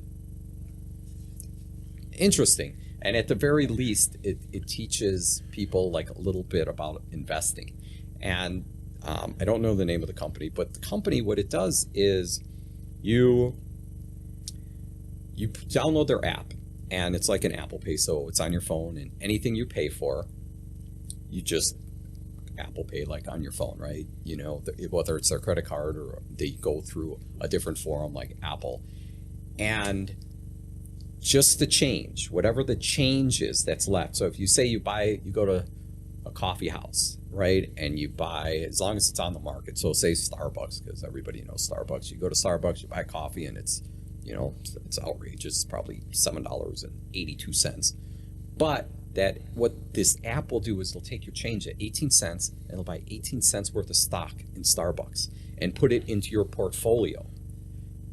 So over time, you're gonna have all these different stocks, and they're stocks that you use, right? So you're kind of investing in stuff that you think is working because that's where you go. And basically what it does is it sets up a portfolio and just invests your change. that's very interesting, because I remember like loose change or something where they would take they would round your checking account and put that money in savings, and then you just throw that into a savings account, so you're saving money that you didn't know about, which was a kind of a cool idea, whether it was through an app or through your actual bank or whatever.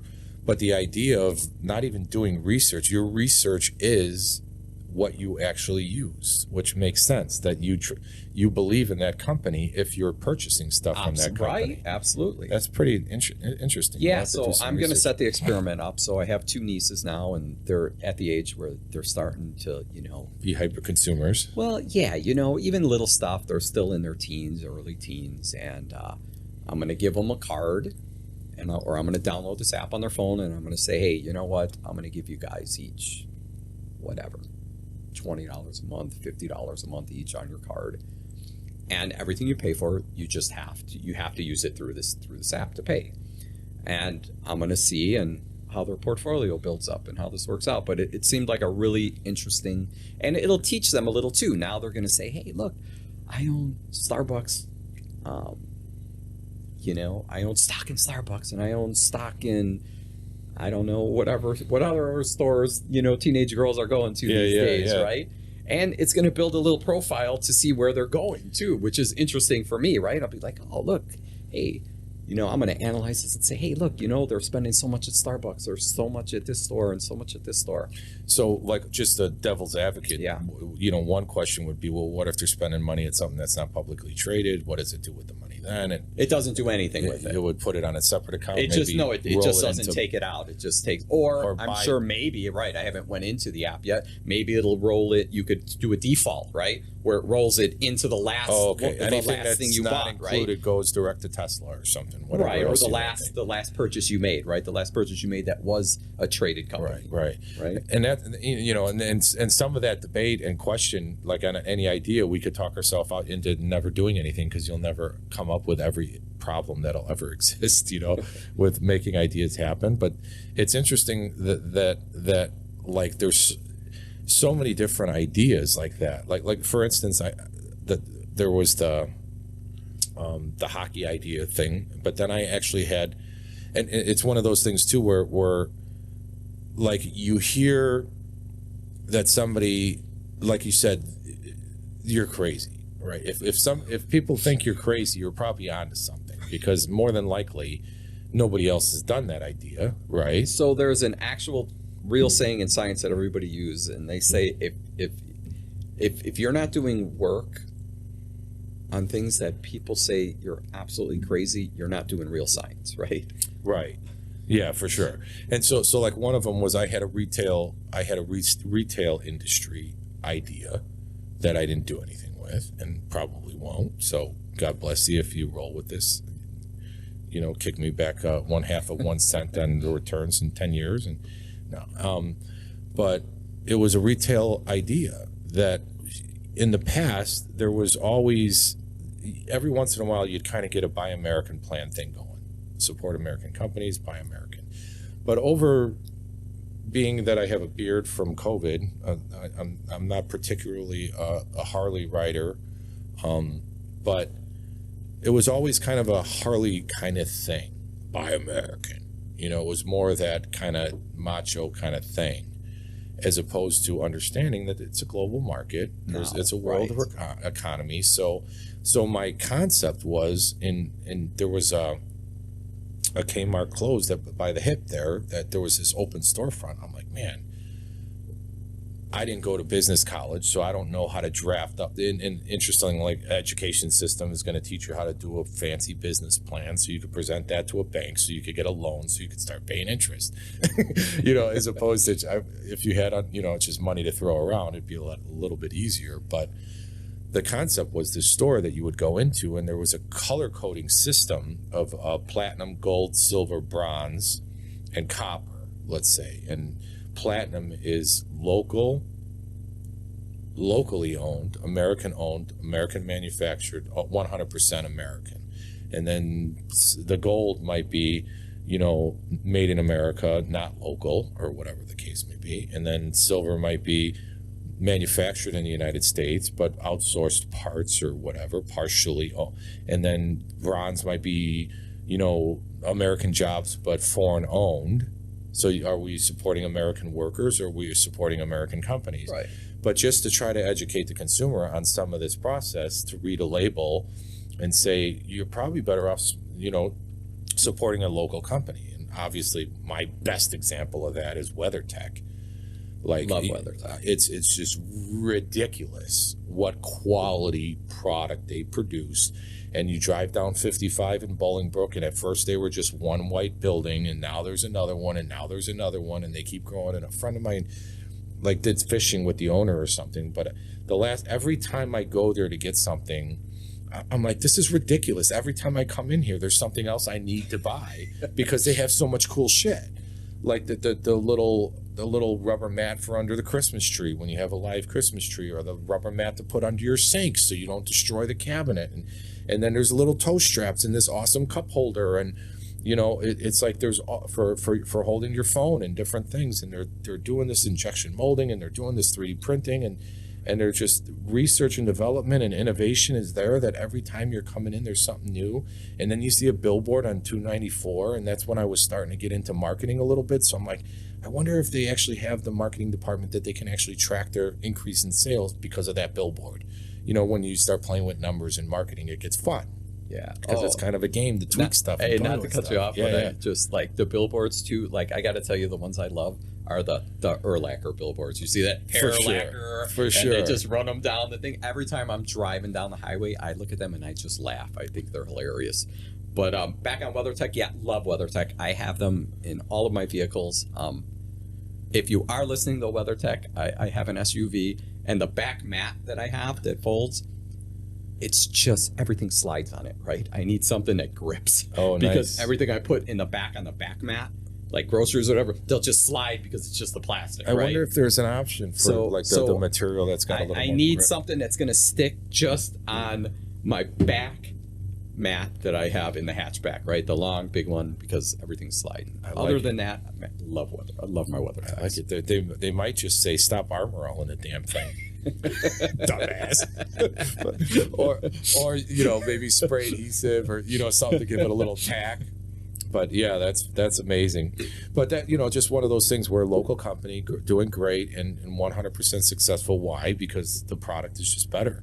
You know, it's a superior product. You might think that, you know, you can go to get some cheaper ones online for your floor mats, and they're curling up, and they're, you know, it's like I've had them for, you know, almost like 100,000 miles in my truck, and it just makes such a big difference to keep the dirt off. But WeatherTech, hopefully you'll be a sponsor for the podcast. We'll reach out to you for that because we love you.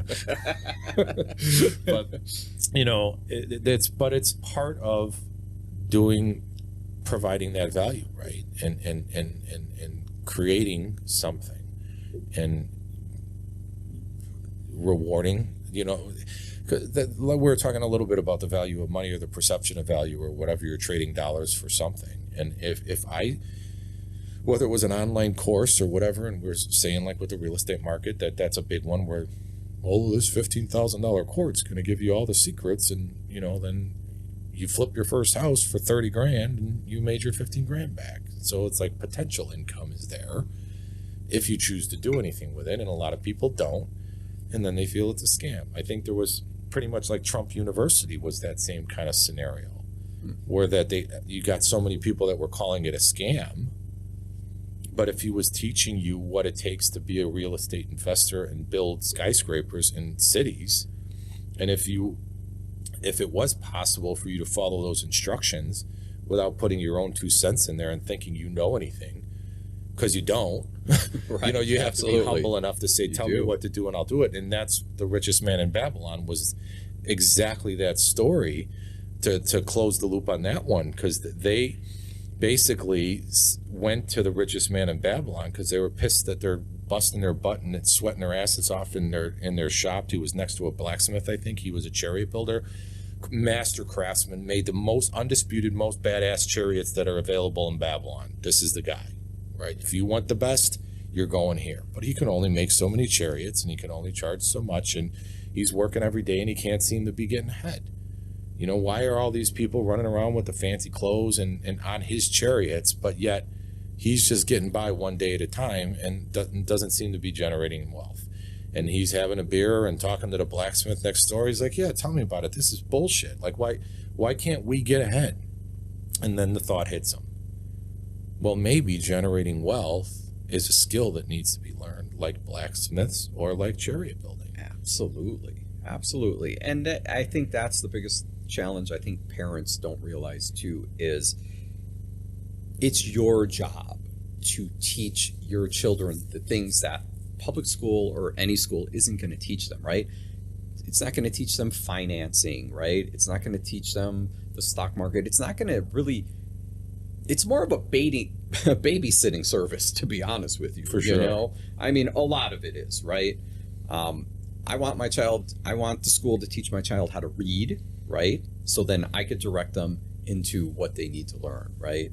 Or what to read, at least. Well, absolutely. You know, what to read. Yeah, so like, and in the Babylon story, then it was like, okay, so what's our options here? Well, why don't we go ask the richest man in Babylon if he's willing to teach us how to generate wealth?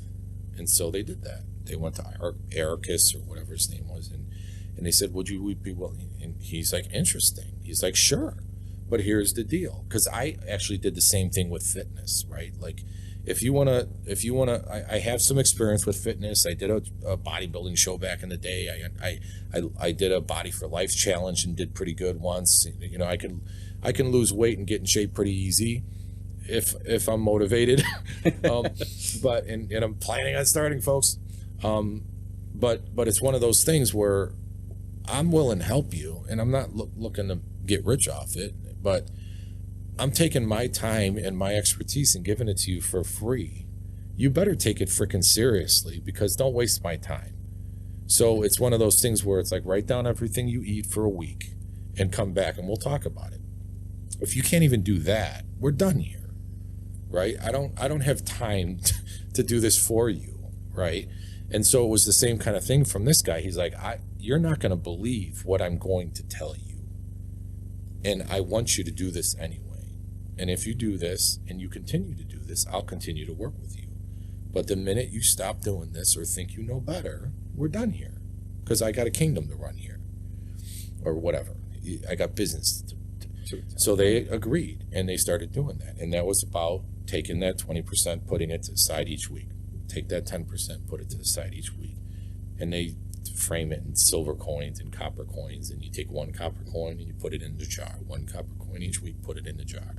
And at the end of the year, now you have, 12 copper coins and $1,200, whatever it is. And now you try to find a way to invest that money to make that money work for you, to generate money instead of just spending money. And that's a great read.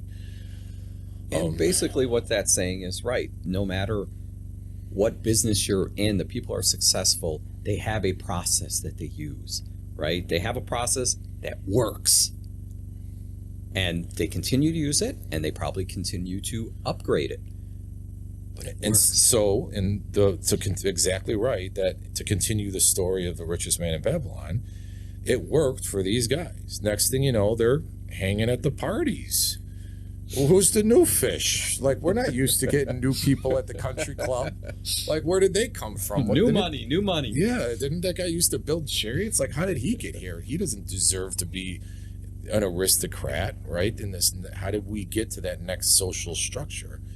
And then the king ended up seeing them and was like, what's going on here? And then Arcus tells them the story. They came to me and asked me if I can help them generate wealth, and they have, and they've been doing pretty good. And then so the king says, well, I want you to bring in 100 people, and we're going to teach them what you taught them, and they're going to go out and teach 10 people these same principles that you've taught them. And then Babylon became the richest society in all the world. And that was all this information on these clay tablets that was transposed or translated from this professor at this university. And then he was like, I wonder if it would still work today. So he started doing it. Lo and behold, it still works today. It's 5,000 years old. That's what I'm saying. Something here, we still use the Archimedes screw to this day, right? Imagine if he could have patented that and got residuals, right? Right. He might have owned Babylon. Yeah, no question. That's awesome. I'm gonna pause real quick because I'm gonna take a quick look. Let's see if I can do this without screwing the world up here. All right, we're back. It did reset the timer, so I don't know if I pushed the wrong button from a pause to a stop or a pause, but either way, that shouldn't be too big of a problem. I have to figure out the easy way to pause it and not create too much problems in post. But interesting enough is it's like you were commenting. We went to the bathroom and my I remodeled the basement bathroom here, and there's a Toto toilet with the bidet toilet seat. So you were asking about that. Yeah, I mean, it just looked incredible. I mean, there was even a remote for it. So on a plumbing side job years ago, when these things were kind of new, I think they were $1,800. And a friend of mine that I was doing some trades work with in this high-rise downtown, 22nd floor, right by 5060's McDonald's. And we had these 3 toilet seats to put in. It's like, almost a $2,000 toilet seat. And I was like, this is crazy.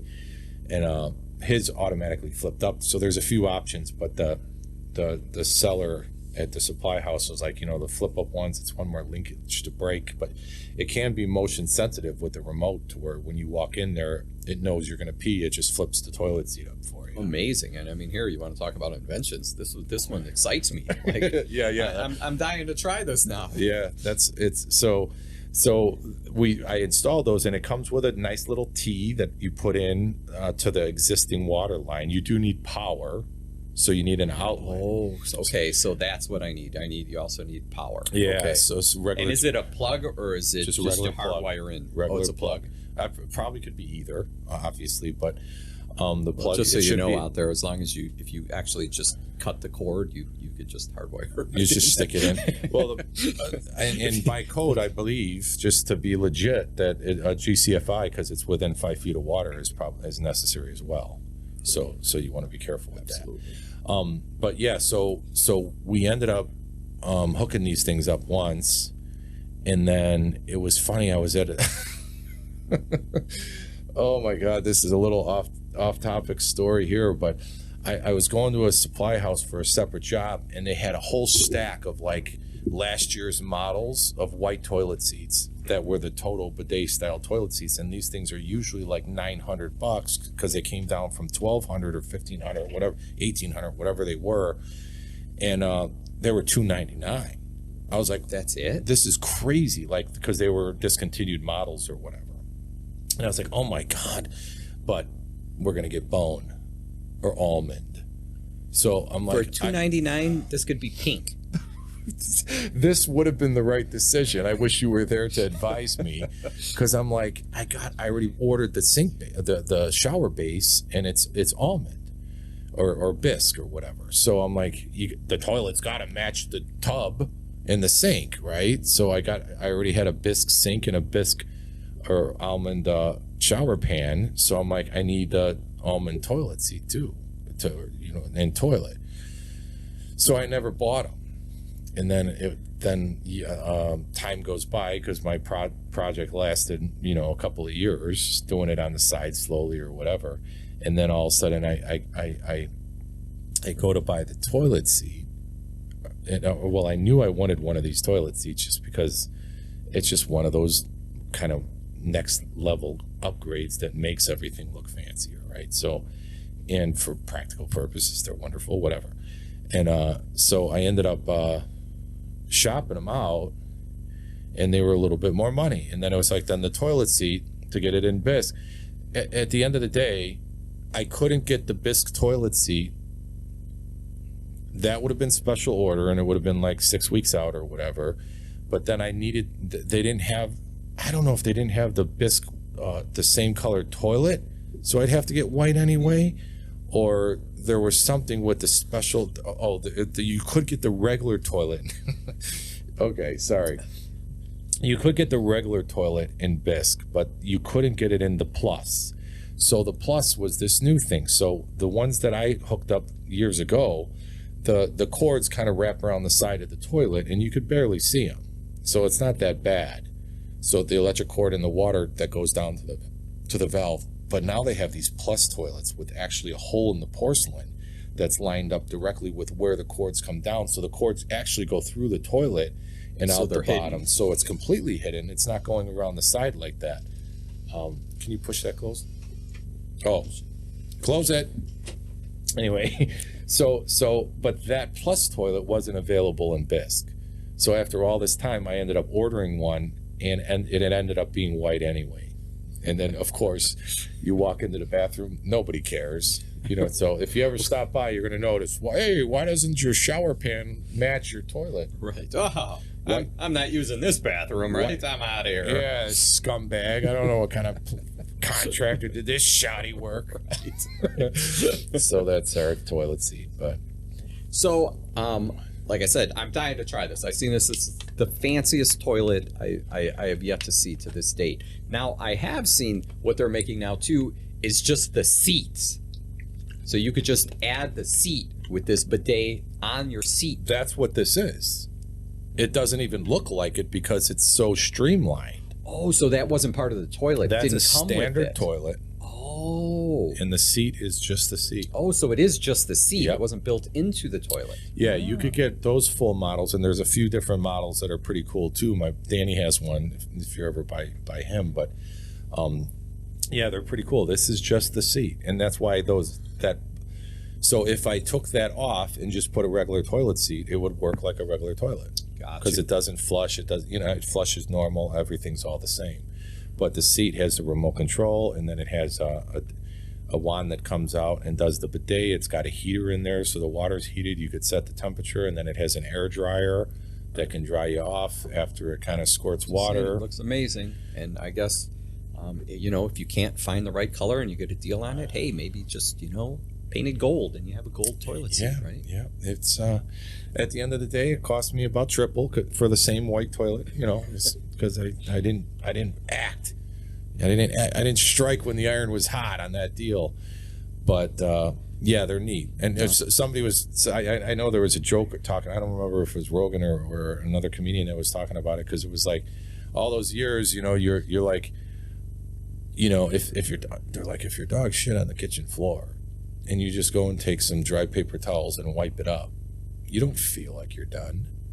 You got to get some Fantastic or something, spray.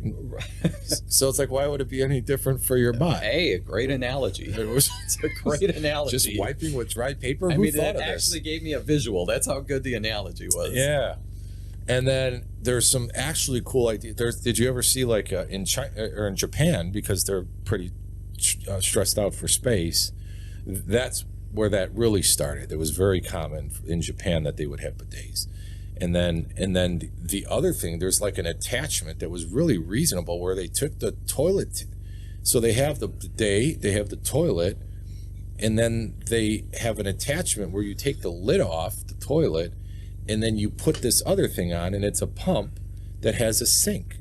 So it's like this little sink that uses the toilet water, which is clean in the tank. People maybe, there's no reason to be grossed out from that. It's just the tank water is clean water, and you wash your hands on without the tank top there, which was pretty neat. That if that had a heater as well, you can have warm water, wash your hands, and you're all super sanitary in a very closed space.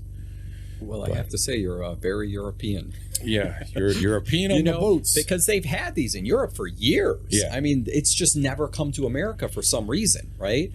And I think maybe because they were these two big separate units, and I think maybe the space thing was the issue, right? Because you had it was like a whole separate toilet bowl, right? So you had two, and I just think it just didn't work for the space, right? Well, unless you had the space, and most of the people with the space can afford the extra, and it's funny because the bidet valve, as a plumber, so I did plumbing 15 years on the side with a family member. We did all North Shore stuff, so there was all high-end homes, which was really cool that you could see the cool things that they were doing, and then you could duplicate it for a quarter of the cost if you're doing it on your own for your own house. Like that's when like under cabinet or under mount sinks were just kind of starting. When it was like, wow, that's unbelievable because it looks so sweet. Its form follows function. You just wipe right into the sink. There's not that lip to clean, and it's like you have to have that, and then of course, if you got a granite guy, you could get it done cheaper, all this other kind of stuff. But the whole point is that when you look at high-end homes and high-end construction, and you think, how can that house be worth $2 million or whatever? It's like, you don't realize that every trade in a luxury home is almost tripled because there's 3 more people. So you don't just have painters, you have painters, and then you have texture painters. And you don't just have brick guys, you have brick guys, and then you have stone work for the fireplace. So you got like masons or different stone guys, and then you have granite guys. You don't just have a counter guy, you know what I mean? Right. And so all the trades seem to be like, more than a few extra things. And so the cost should be triple for a luxury home. And sometimes we see those ideas and we could do those things in our house because it makes that little bit of wow factor different than just some drywall in a room. What plumbing fixtures you have, those sorts of things are the little differences that a lot of buyers won't even notice, but some will. And then they just know that it's quality, So like when you do a kitchen, a perfect example, because we did that kitchen up there. When I first moved in, we gutted the kitchen and the 2 bathrooms upstairs, and then did that, moved in, and then remodeled the basement while we lived here.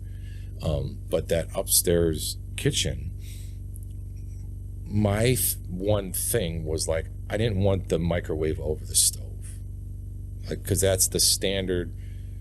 Buy your kitchen packages that have the stove, the refrigerator, all of that.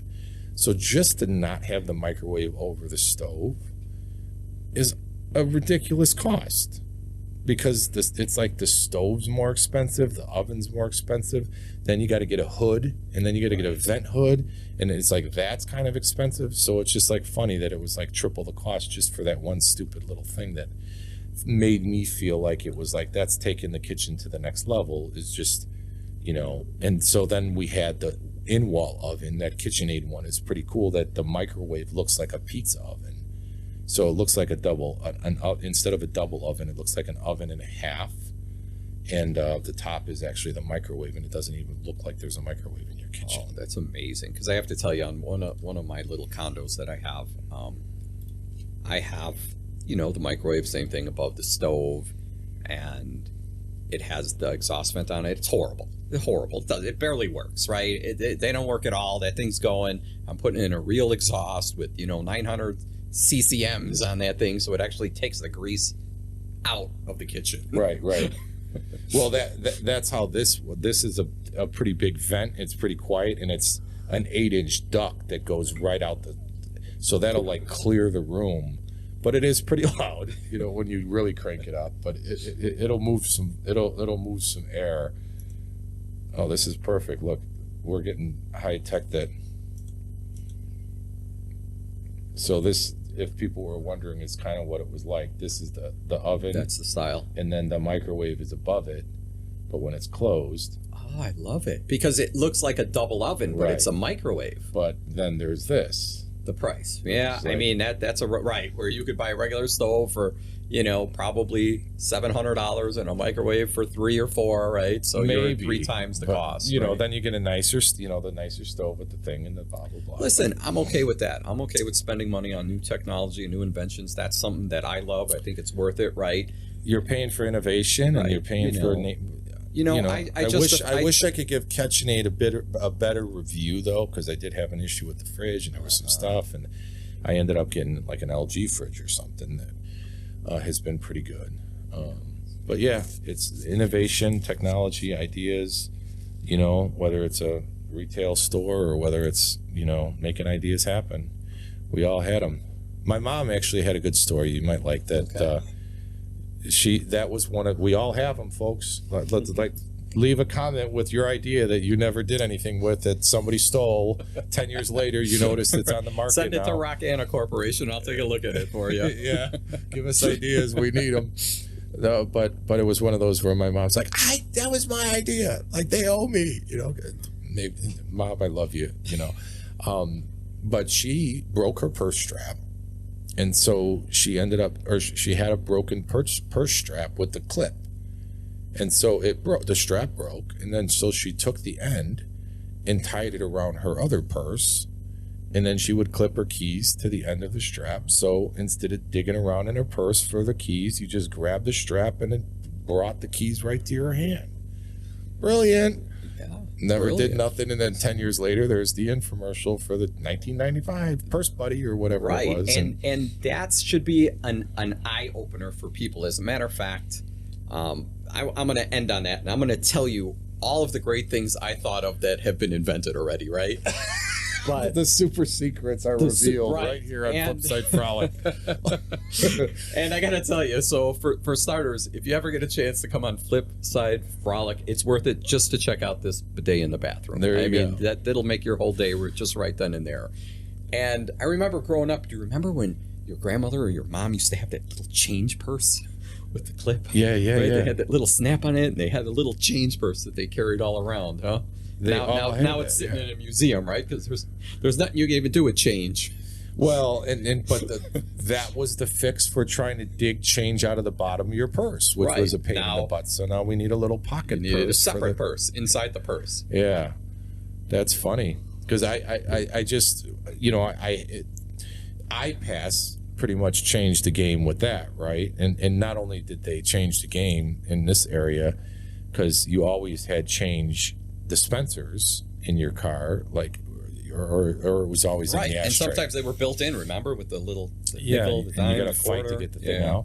But but whenever you had to dig for 40 cents to throw it in the toll basket, that was a pain in the butt, right? So iPass is simpler. Is it really? Because now you tripled the tolls in about 6 years, and nobody is complaining because they don't even know it. They just get they don't even realize that their $20 auto replenish on your iPass account that used to happen once every quarter is now happening twice a month. And you don't never even see it. And the credit card's probably charging you a fee to do it because that's what they do now. And that's a whole nother show that, you know, I'd love to hear your opinion on is, you know, all these new, I went out to a restaurant the other day and I got my bill and there was just all these crazy charges on here now. Like, just crazy charges. They're charging me now for using a credit card. They passed the fee onto me that they put on my bill. Right. That Right? used to be considered this term that used to be like taught in business school, like the cost of doing business was Right. something that would be included in the price, like with like tax is You know? included. And I took some clients out last week, and we went out for some drinks, just drinks, no food. And now they're charging me tax on drinks, where you never used to do that, right? You used to go to a bar, you order beer, it was $3, right? Now they're charging $3.28. I haven't seen. I know that. Yeah, you need to come down by me, or you're downtown, right? I'm down. You're down. I you're live one of them. downtown, Yeah, so I don't. Well, I have a good friend that I used to live by Addison and Harlem, right? In the old, well, that's not the old neighborhood, but I used to live there, and I used to joke about going to the South Side. Would be like past Grand. Like, why? I got no reason to go south of Grand. Are you kidding me? And then my buddy lived just north of Irving, and so he would pick on me about going to the South Side because he doesn't go south of Irving, and so I was living in the slum because I was south of Irving. Now I moved north of Foster, and so I'm like, now I don't go south of Montrose, and I don't go east of Austin. It's see, that's what happens with neighborhood guys, right? They have their perimeters. That they well, just don't Chicago leave. is funny, folks, and there's certain things I love about the city, certain things that if you like a city, if you're a city folk, this city has everything that you would want, right? Except for the weather. Yeah, but I'll try to remember to get back, because it's funny that I moved out to Elgin initially when I moved out of the city to be able to afford my first house, and you had to go farther west, and it's what is it, 40 miles or I don't know, 20 miles or 25 miles Elgin, but it was one of those things where I just got used to commuting around. And so right now it's like my friends would be like, you moved to where? Elgin. Right. It's like if you grew up in Chicago and you think you're traveling west past Rosemont, Oh, you're not. you're like, You might as well have been in Iowa. yeah, I got to bring a day bag. Are we staying overnight? Like, what are you talking about? You're going what? How west of 294? And it's just so funny because it's like, dude, do you ever like go to Schaumburg? It's like Schaumburg. These people think that's insane, but all the shopping and all the restaurants and all you're missing out on so much if you can't even go to Schaumburg. And the funniest thing was like, okay, here, we'll race. We're right here by Cumberland and I-90, right? This is where we're at. And I'll race you. I'll go to Elgin and you go to the lake. I promise you I'm getting there first. It's like you're only going 3.5 miles east to go to the lake, and I'll go 50 miles It west. is. Like I said, that was the issue. Like even me coming here today, I couldn't believe it. I mean, I'm only maybe 7 miles from you. I'm at the lake, and you're up here on Cumberland, and it's literally only 7 miles. And if the highway was free, I could probably get here in 8 minutes. Yeah. And it was an hour. Depending on how far off the expressway you are, because sometimes when you get on that North Shore area or you get to Hollywood or whatever, it takes you 15 minutes just to get to the expressway. But we used to, from this same area here, we would be downtown in 8 minutes on a motorcycle at night to go to the 50s, cruise around the old school McDonald and all the different stuff downtown and whatever on motorcycles.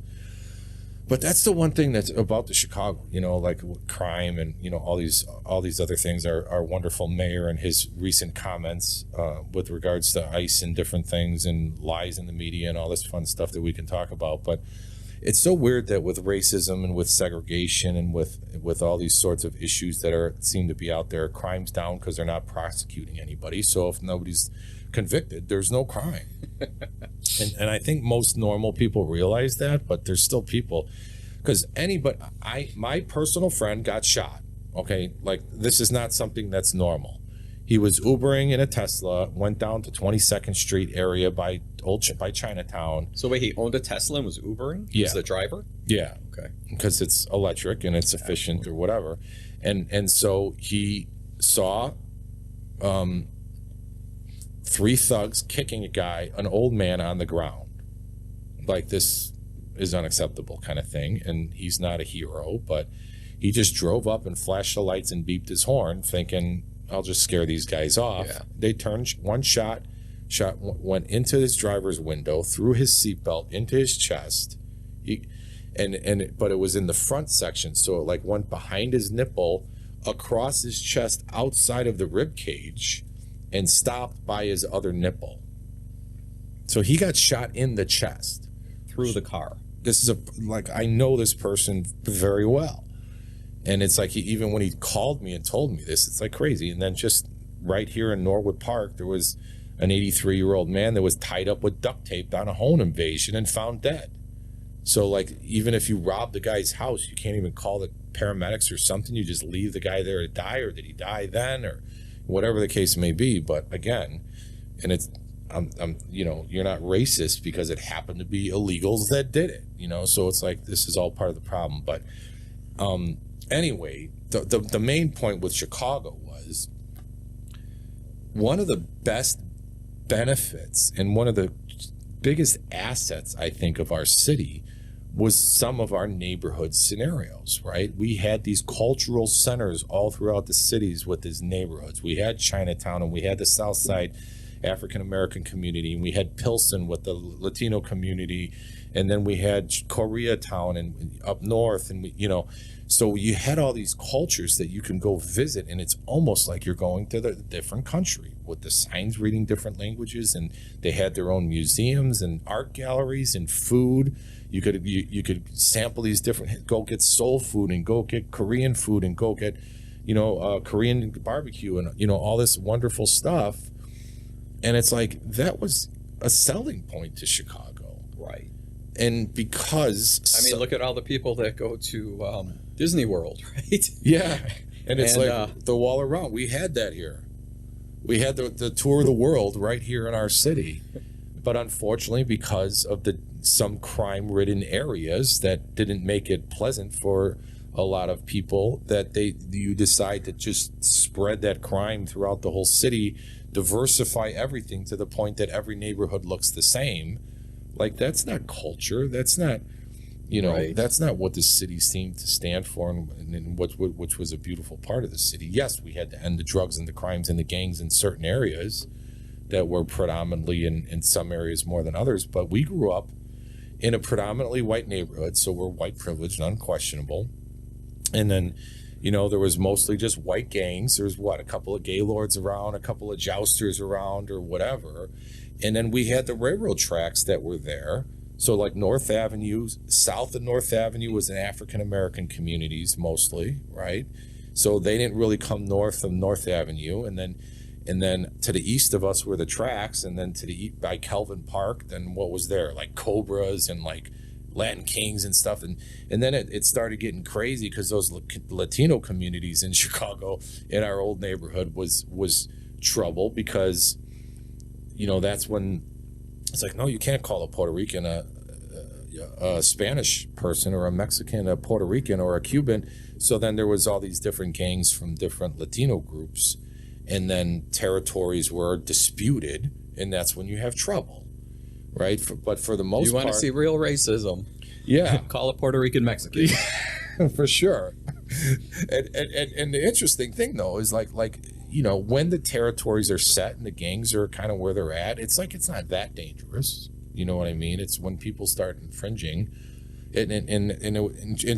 Interestingly enough, I had an Army friend that in Afghanistan initially, he's like, it's exactly the same thing as Chicago, as far as there's different gangs that run different areas, and they have territories, but they have heavy artillery and tanks. They're a little more heavily armed than our gangbangers in Chicago, even though they got some pretty good weaponry too. But then you get a government that comes in and starts moving lines and changing territories, and then you're just creating havoc instead of things that have always, been that way for a certain amount of time. So I want to get back on this issue, and I want to hear your opinion on Let's it, do because I was driving the other day, and I don't have an iPass yet, right? It's because I had one, I got a new car, and whatever. So I go through the toll, and of course, there's nobody there no more to take your change. No. Like, nobody's there. No, you got to call or go online, whatever. So why is it my responsibility? And I'm driving, you're driving the speed limit, 65 miles an hour, 60 miles an hour. How is it my responsibility to know what toll number I'm at, to own a computer, to own a credit card, to go online to pay this toll? I feel like ignorance of the law is no excuse, sir. And if you want the privilege of driving on them roads, you have to understand the process in which you need to comply in order to use that road. Yeah, but who said you could take the toll people out? I want to stop and pay my 30 cents. I don't want to have to go on. And then, of course, I get a bill now. They found me, though. They know who I am. They found you. They found me, got a bill in the mail, and now my 40-cent toll, 50-cent toll, whatever it is $3.60. Well, you're letting your age show a little bit, because just the fact that you said that it was a 40-cent toll is funny, because that means that you're definitely out of touch with reality. And when I said that they tripled in the last 3 years and nobody knows, it's 100% true. Not only did they triple, and that was part of the scam too for iPass, is that it's going to stay half price. You're going to pay double if you don't get iPass. So the toll is double if you're paying cash. Yeah, but you can't, because there's no one even there to pay the cash. That's my whole point. I'm asking you to pay double, and you won't even let me. Right. Then you get a processing fee, right? So it ends up costing you $20, because now there's a late fee because they didn't send you a bill for 5 months. Mm-hmm. Now, so then it's even worse. Like, I have an iPass, and then they used to have one where it had a digital readout, and it would blink what toll you went through, P17, whatever the toll number was, and then it'd tell you how much the toll was and what your balance on your account was. And it would beep, beep, beep, beep, and you know that it registered. Next thing you know, maybe cost was too much to have an LCD display on this thing, or whatever the case may be. So now they come out with the new unit, and there's no LCD display. It doesn't beep. It doesn't do nothing. You got to look at the light. Okay, so you don't. So what if the light's burnt out, or whatever? So now you don't even know. I'll tell you what's going to happen. You're going to be getting a bill in the mail for triple plus fees, like I did. Right, and so then the battery would have a battery monitor too on there as well. So then you could just change the battery with a lithium AA battery. Now it's like you got to go in and swap this thing out for a new one, but you don't even know the battery's dead because it doesn't beep, it doesn't do nothing. So, and then you're going on open road tolling where there is no light, so you can't even see that the light's not going off until, like you said, until you get the bill in the mail, like, hey, you missed all these tolls. And then there's all these fees, and because the battery was dead, it's like, well, how am I supposed to know that your equipment's faulty? It's a sore subject for me, because I had a bill for like $150 for what would be the total of like $18 in tolls. Right. And there was nothing you could do about it. Like, we'll waive the too late fees, but you're going to still pay these. So did you actually call them and talk to them? I went in. Oh, you went in? You had to go in? Well, you could. Some of the over road tolls that have the restaurants and stuff in there have a customer service place in there. Oh, but I didn't know that. They're only open during regular business hours. Do they still have those? I haven't seen those in years. Yeah, there's a few. I see it when I'm traveling like long distance. Like if you're taking a long road trip, you'll go and you'll see a few. But for the most part, at least maybe because I'm in the city, right? Like I don't really see. Yeah, there's one at Deerfield, like up north, and then there's one further west, and past. Yeah, you wouldn't go past Rosemont, so and then if you go south, there's one as well, I think. But yeah, it's one of those things. They get you hooked on this convenience fee, and then before you know it, they're charging. The best story for fees, 100%. I pulled into, I don't even have to name drop per se. Maybe it was Fifth Third. I'm not 100% sure, but I had an account there for 35, 40 years or something, since I was a kid or whatever, at least 25 years. And I pulled up, and I was going to deposit a check and pull some cash out. And they said, they're like, do you have a deposit slip? I was like, no, I don't have a deposit slip. Can you send me one out? I'm in the drive-thru. And they're, the deposit slip's always right on the counter in the bank. It's not that big of a deal. And they're like, oh, well, we're charging $1 for deposit slips now. And I'm like, what? Like, are you telling me that you're charging me money to put my money in your bank? Like you're doing me a favor? Like I said, well, why don't you check when that account was opened? And she said, oh, wow, sir, you've been with us for 26 years, blah, blah, blah. I'm like, well, close the account. Because if you think I'm paying $1 for a deposit slip, you're out of your mind. But that's the whole process. Like they try to get away with what they can get away with, and then until the people say enough's enough, right. It's going to continue. And they're going to try to charge you a $3 fee for your ATM because you don't, so you're going to take $25 out. You're going to take $20 out on a cash station for a $2.50 fee. Like it's legal for you to charge me like 60%. And listen, so this is actually funny too, right? Because I said like I'm downtown, which is only, maybe 5 miles from you, maybe 6, and it's a whole different world down there, right? I went to a restaurant the other day, and they refused to take cash. Refused to take cash, and I was like, well, do you see your menu? And the cheeseburger I just ordered, that's $14.82. That's what that means. $14.82 means cash. Like, you could not take American Express. You could not take rubles, right? But you have to take cash. Well, they're like, no, we're not taking cash. Obviously, they're pushing for cashless society, and obviously it's safer, and obviously somebody's got to then I got to pay somebody to drop the cash off at the bank. It's like this whole process.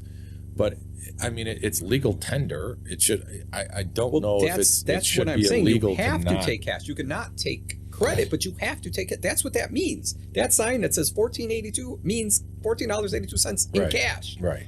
And now, since I can't pay cash, now they've added a surcharge for me using my credit card on the bill. So now my cheeseburger is $21. You know, that's funny, and it's funny because the other aspect is I used to joke about that all the time. I'd go into the smaller places. And I'm like, oh, do you still accept cash? And they'd look at me funny, like, oh, because you see it's coming, Do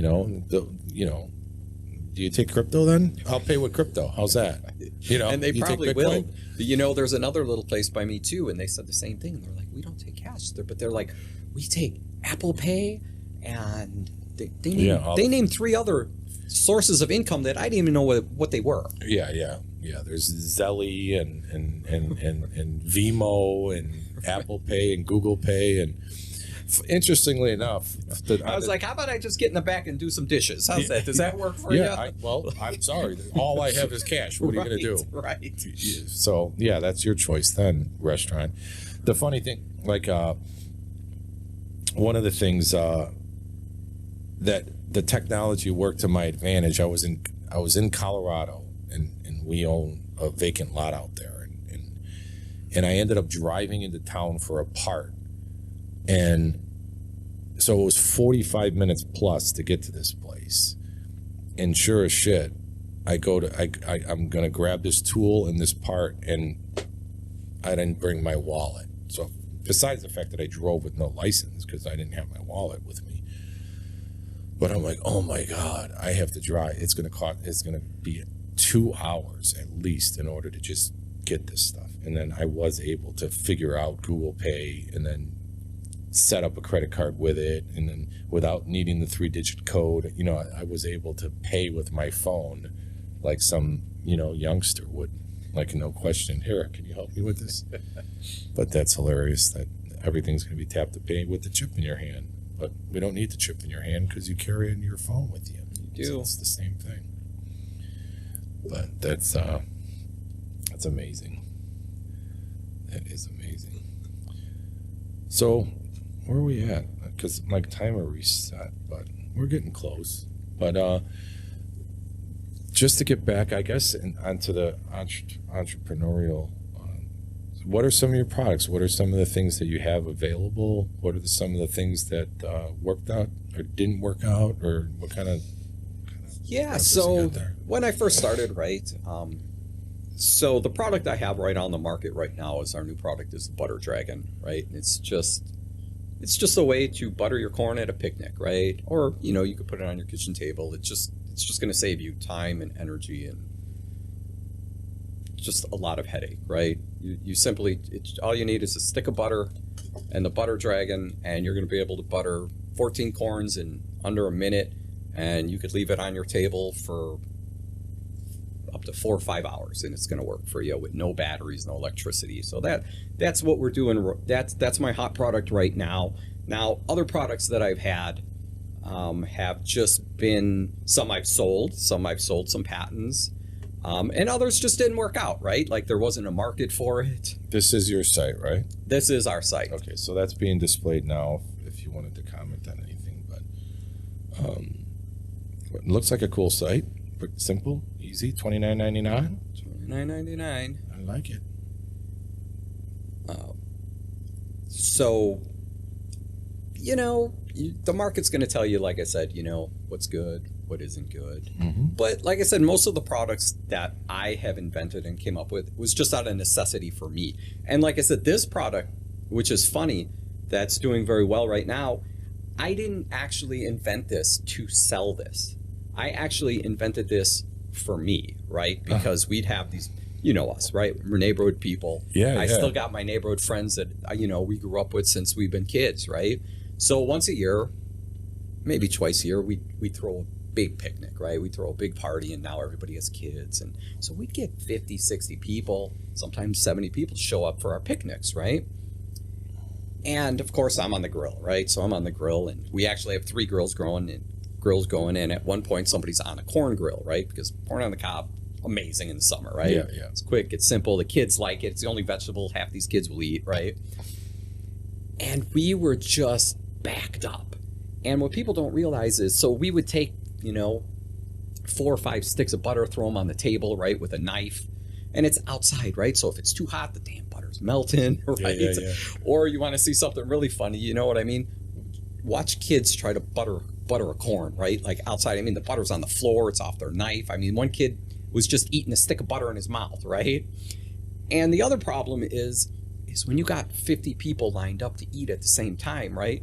Even if it took everybody just a minute to butter their corn to move on to the next one, you're talking 50 minutes from the first person eating to the last person eating, it's right? an hour in line, Yeah, so it was funny. So my mom would come down, and she had this, like an old coffee maker, right, that plugged in the electric one, and we would buy 19 sticks of butter and just melt them all, so you could just come in like you go to a fair, a right? street vendor or something. And we just take the butter and just dip it and walk out, and we're like, this is amazing, right?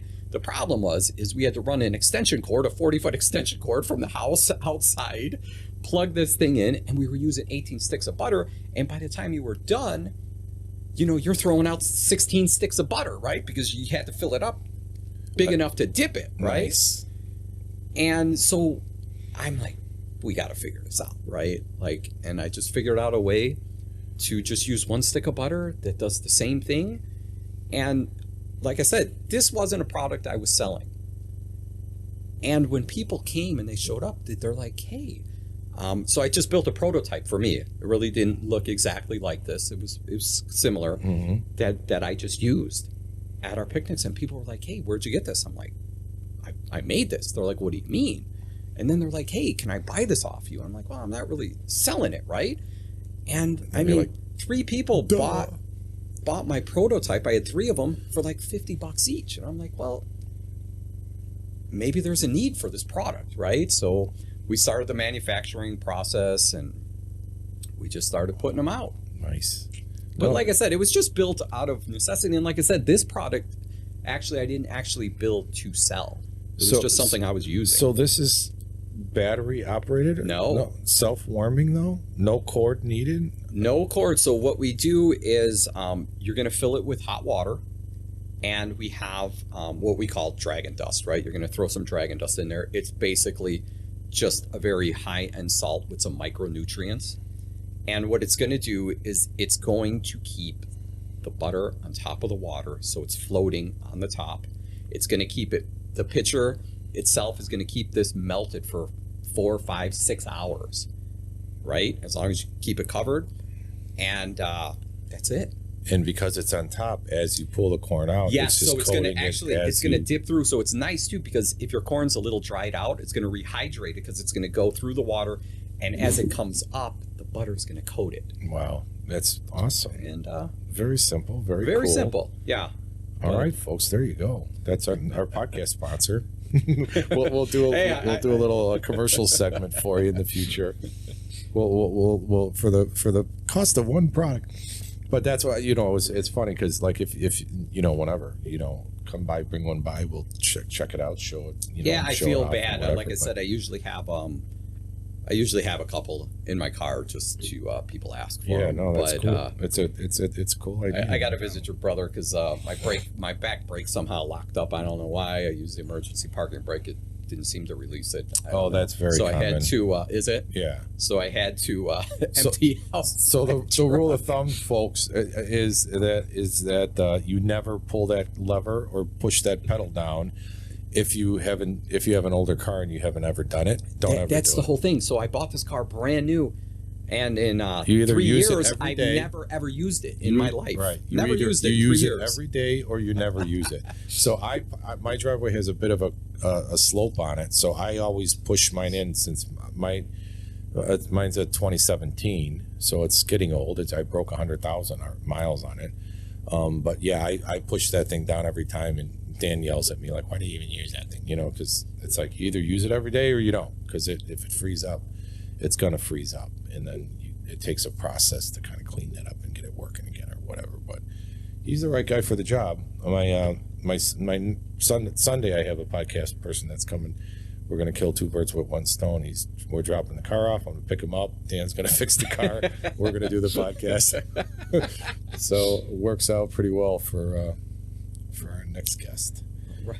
Hey, had I known that, you know, we could have invited Dan over, and by the time I was done with the podcast, my brake could have been released. Yeah, there's no question. We'll know for next time because, you know, we can always come back another time. You know, it's been but yeah. So this is the website. I lost my glasses. There we go. So if you guys want, is that right? Rocan Corp? Rocana Corp. Yep, that's it. Rocana Corp. ROCANNACORP.com. Get yourself the Butter Dragon. Pretty cool. And then what about like social media? You got anything like that? Where you're following on LinkedIn or anything like that? Yeah, no, so not right now. So basically we're just uncovering this product. We got it out right like a week and a half before Christmas, so we got a lot of Christmas orders, you know. And now we're just really ramping up because for Memorial Day, right? As soon as the grills come out, Yeah, perfect. you know, Summer people rush. they're gonna see it in action, you know. Yeah, that's gonna be awesome. That's perfect. Very cool. Awesome. Well, Rocco, it's been a blast, man. It's so fun to catch up with people. It's so fun to connect. It's like you haven't seen people sometimes since when you're young, and just remember, you know, you feel like you've known each other a long time after this, you know, and some, like I said, some good comes out from it. If people want to get in contact with you, you can info@flipsidefrolic.com, and we can get a message, or if you had questions about starting up new products and whatever the case may be, we'll get you in touch with Rocco here and make those ideas happen, like that other book that I got here somewhere. Right. Listen, you know, everybody, I guarantee you, like, you know, we talked about this earlier, that there's probably everybody. There probably isn't one person I haven't met that said, "Hey, I thought of that idea," right? And you see it out. And, you know, even some of the products that I made, right? I've had people say, like, that was my idea. I thought of that 10 years ago. And they're probably right. They're probably not lying, right? Because I've done that before, right? There were products that I said, I should invent this, right? And I just never did, right? Like, you know, I knew like the online betting was going to be great, right? I'm like, we should do an online website for like betting, right? And, you know, they've taken over the market now, you know what I mean? And just little things like that. And you think, it's too hard. You can't do it, I have a friend that does app development, and he had like 2 apps that he was making like 60 grand a year on. Like, you can almost live off just 2 apps that he developed that are out there on the app store kind of thing. And everybody's had an idea for an app or something, but then we get stuck and we don't think that we know a person that can develop this for us or whatever. And what's the deal then? And how do you split commissions? And, all the complication legal stuff. Right. Everybody or whatever, maybe goes too far with it with their mind, right? Just start off with, hey, for sure. Here's my idea. How can I just get a prototype out? Right. That's it. And don't worry about the rest of the logistics, right? Because that'll come later. That's something you're going to deal with down the road, right? Yeah. Even like you said, whether it's a manufacturer or a development, like an app, for instance, if you're just paying the guy to do this for you, and then there's no other deal on the side other than his time to create this thing, then if you want a piece of the action or something, we can work that out later or whatever. But like you said, because getting that actual working app is a start prototype. It doesn't need to be the finished product, just like any prototype for something you're making. Right. And then sometimes, it can get better.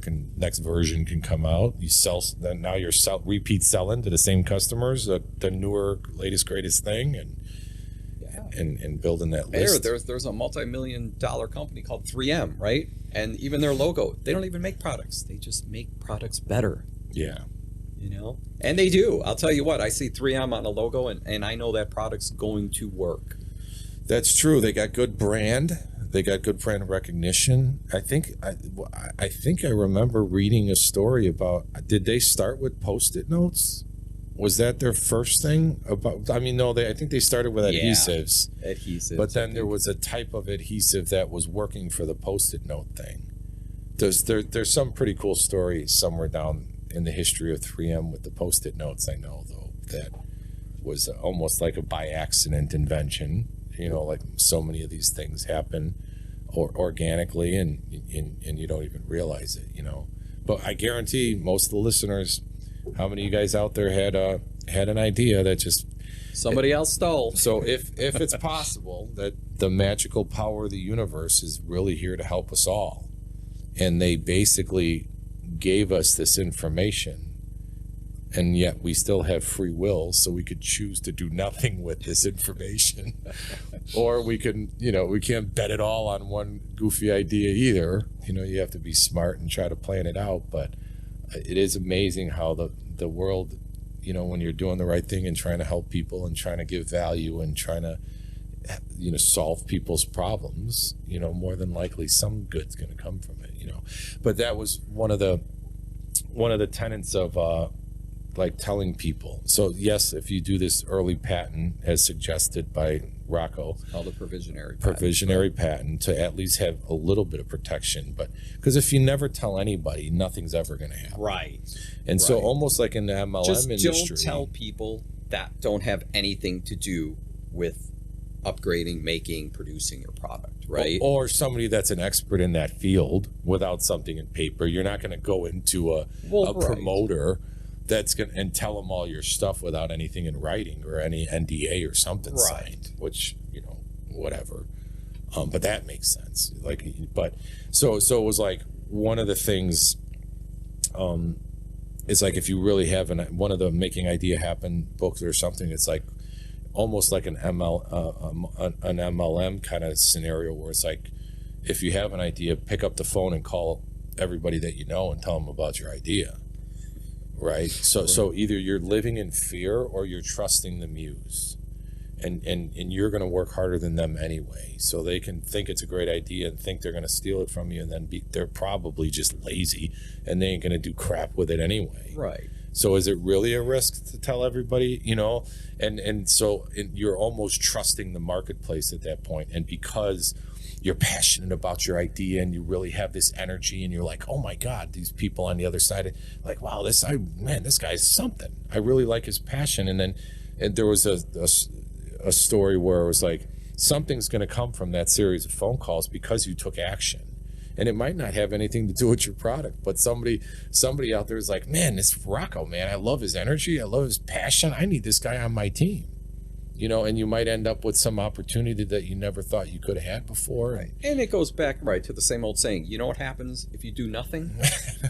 Nothing. That's it. Right? So a lot of people, when you first start out, you have nothing to lose, right? Like, you have nothing to lose. Right. And I promise you, if you came up with a good idea, you're going to come up with another one. And you're going to learn from the process moving forward, right? So yeah, for sure. You learn everything. I had one person, because I was always dabbling a few different things in coffee and some other stuff. And it was like, I had a friend that was almost like a kind of a negative thing. It's like, so obviously, if you want to soar with eagles, don't wallow with worms. You don't have to dislike people, but you could choose not to go out of your way to be around people that are negative or just kind of crush you down or like step on your motivation. You don't need that in your life either, because that's just cancer, you know. And so it was like, dude, you got a pretty good job. What are you always worried about this and trying to make money online or trying to look at marketing and doing all these different things? Like, why can't you just be happy with what you got?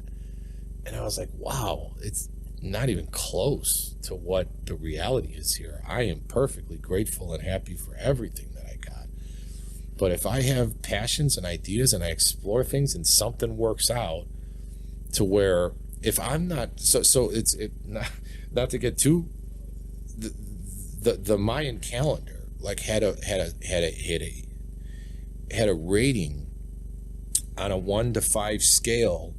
How close do you feel right now or today that you are to fulfilling your purpose in this world, right? Huh, I like that. And so they would rate that on almost on a daily basis. Like if you really felt your gift was a hunter and you're providing food for the tribe or whatever the scenario might be, it's an interesting way because SSRIs and medications and all that, everybody's searching with this emptiness and this hole, and they're trying to shit on other people and thinking that that's going to make them happy because you destroyed somebody else's life because they had a different opinion than you. So you called their employer and told them that you posted some Nazi stuff about, God forbid, because you said maybe some sort of conservative thing or Christian thing online or whatever. It's just crazy.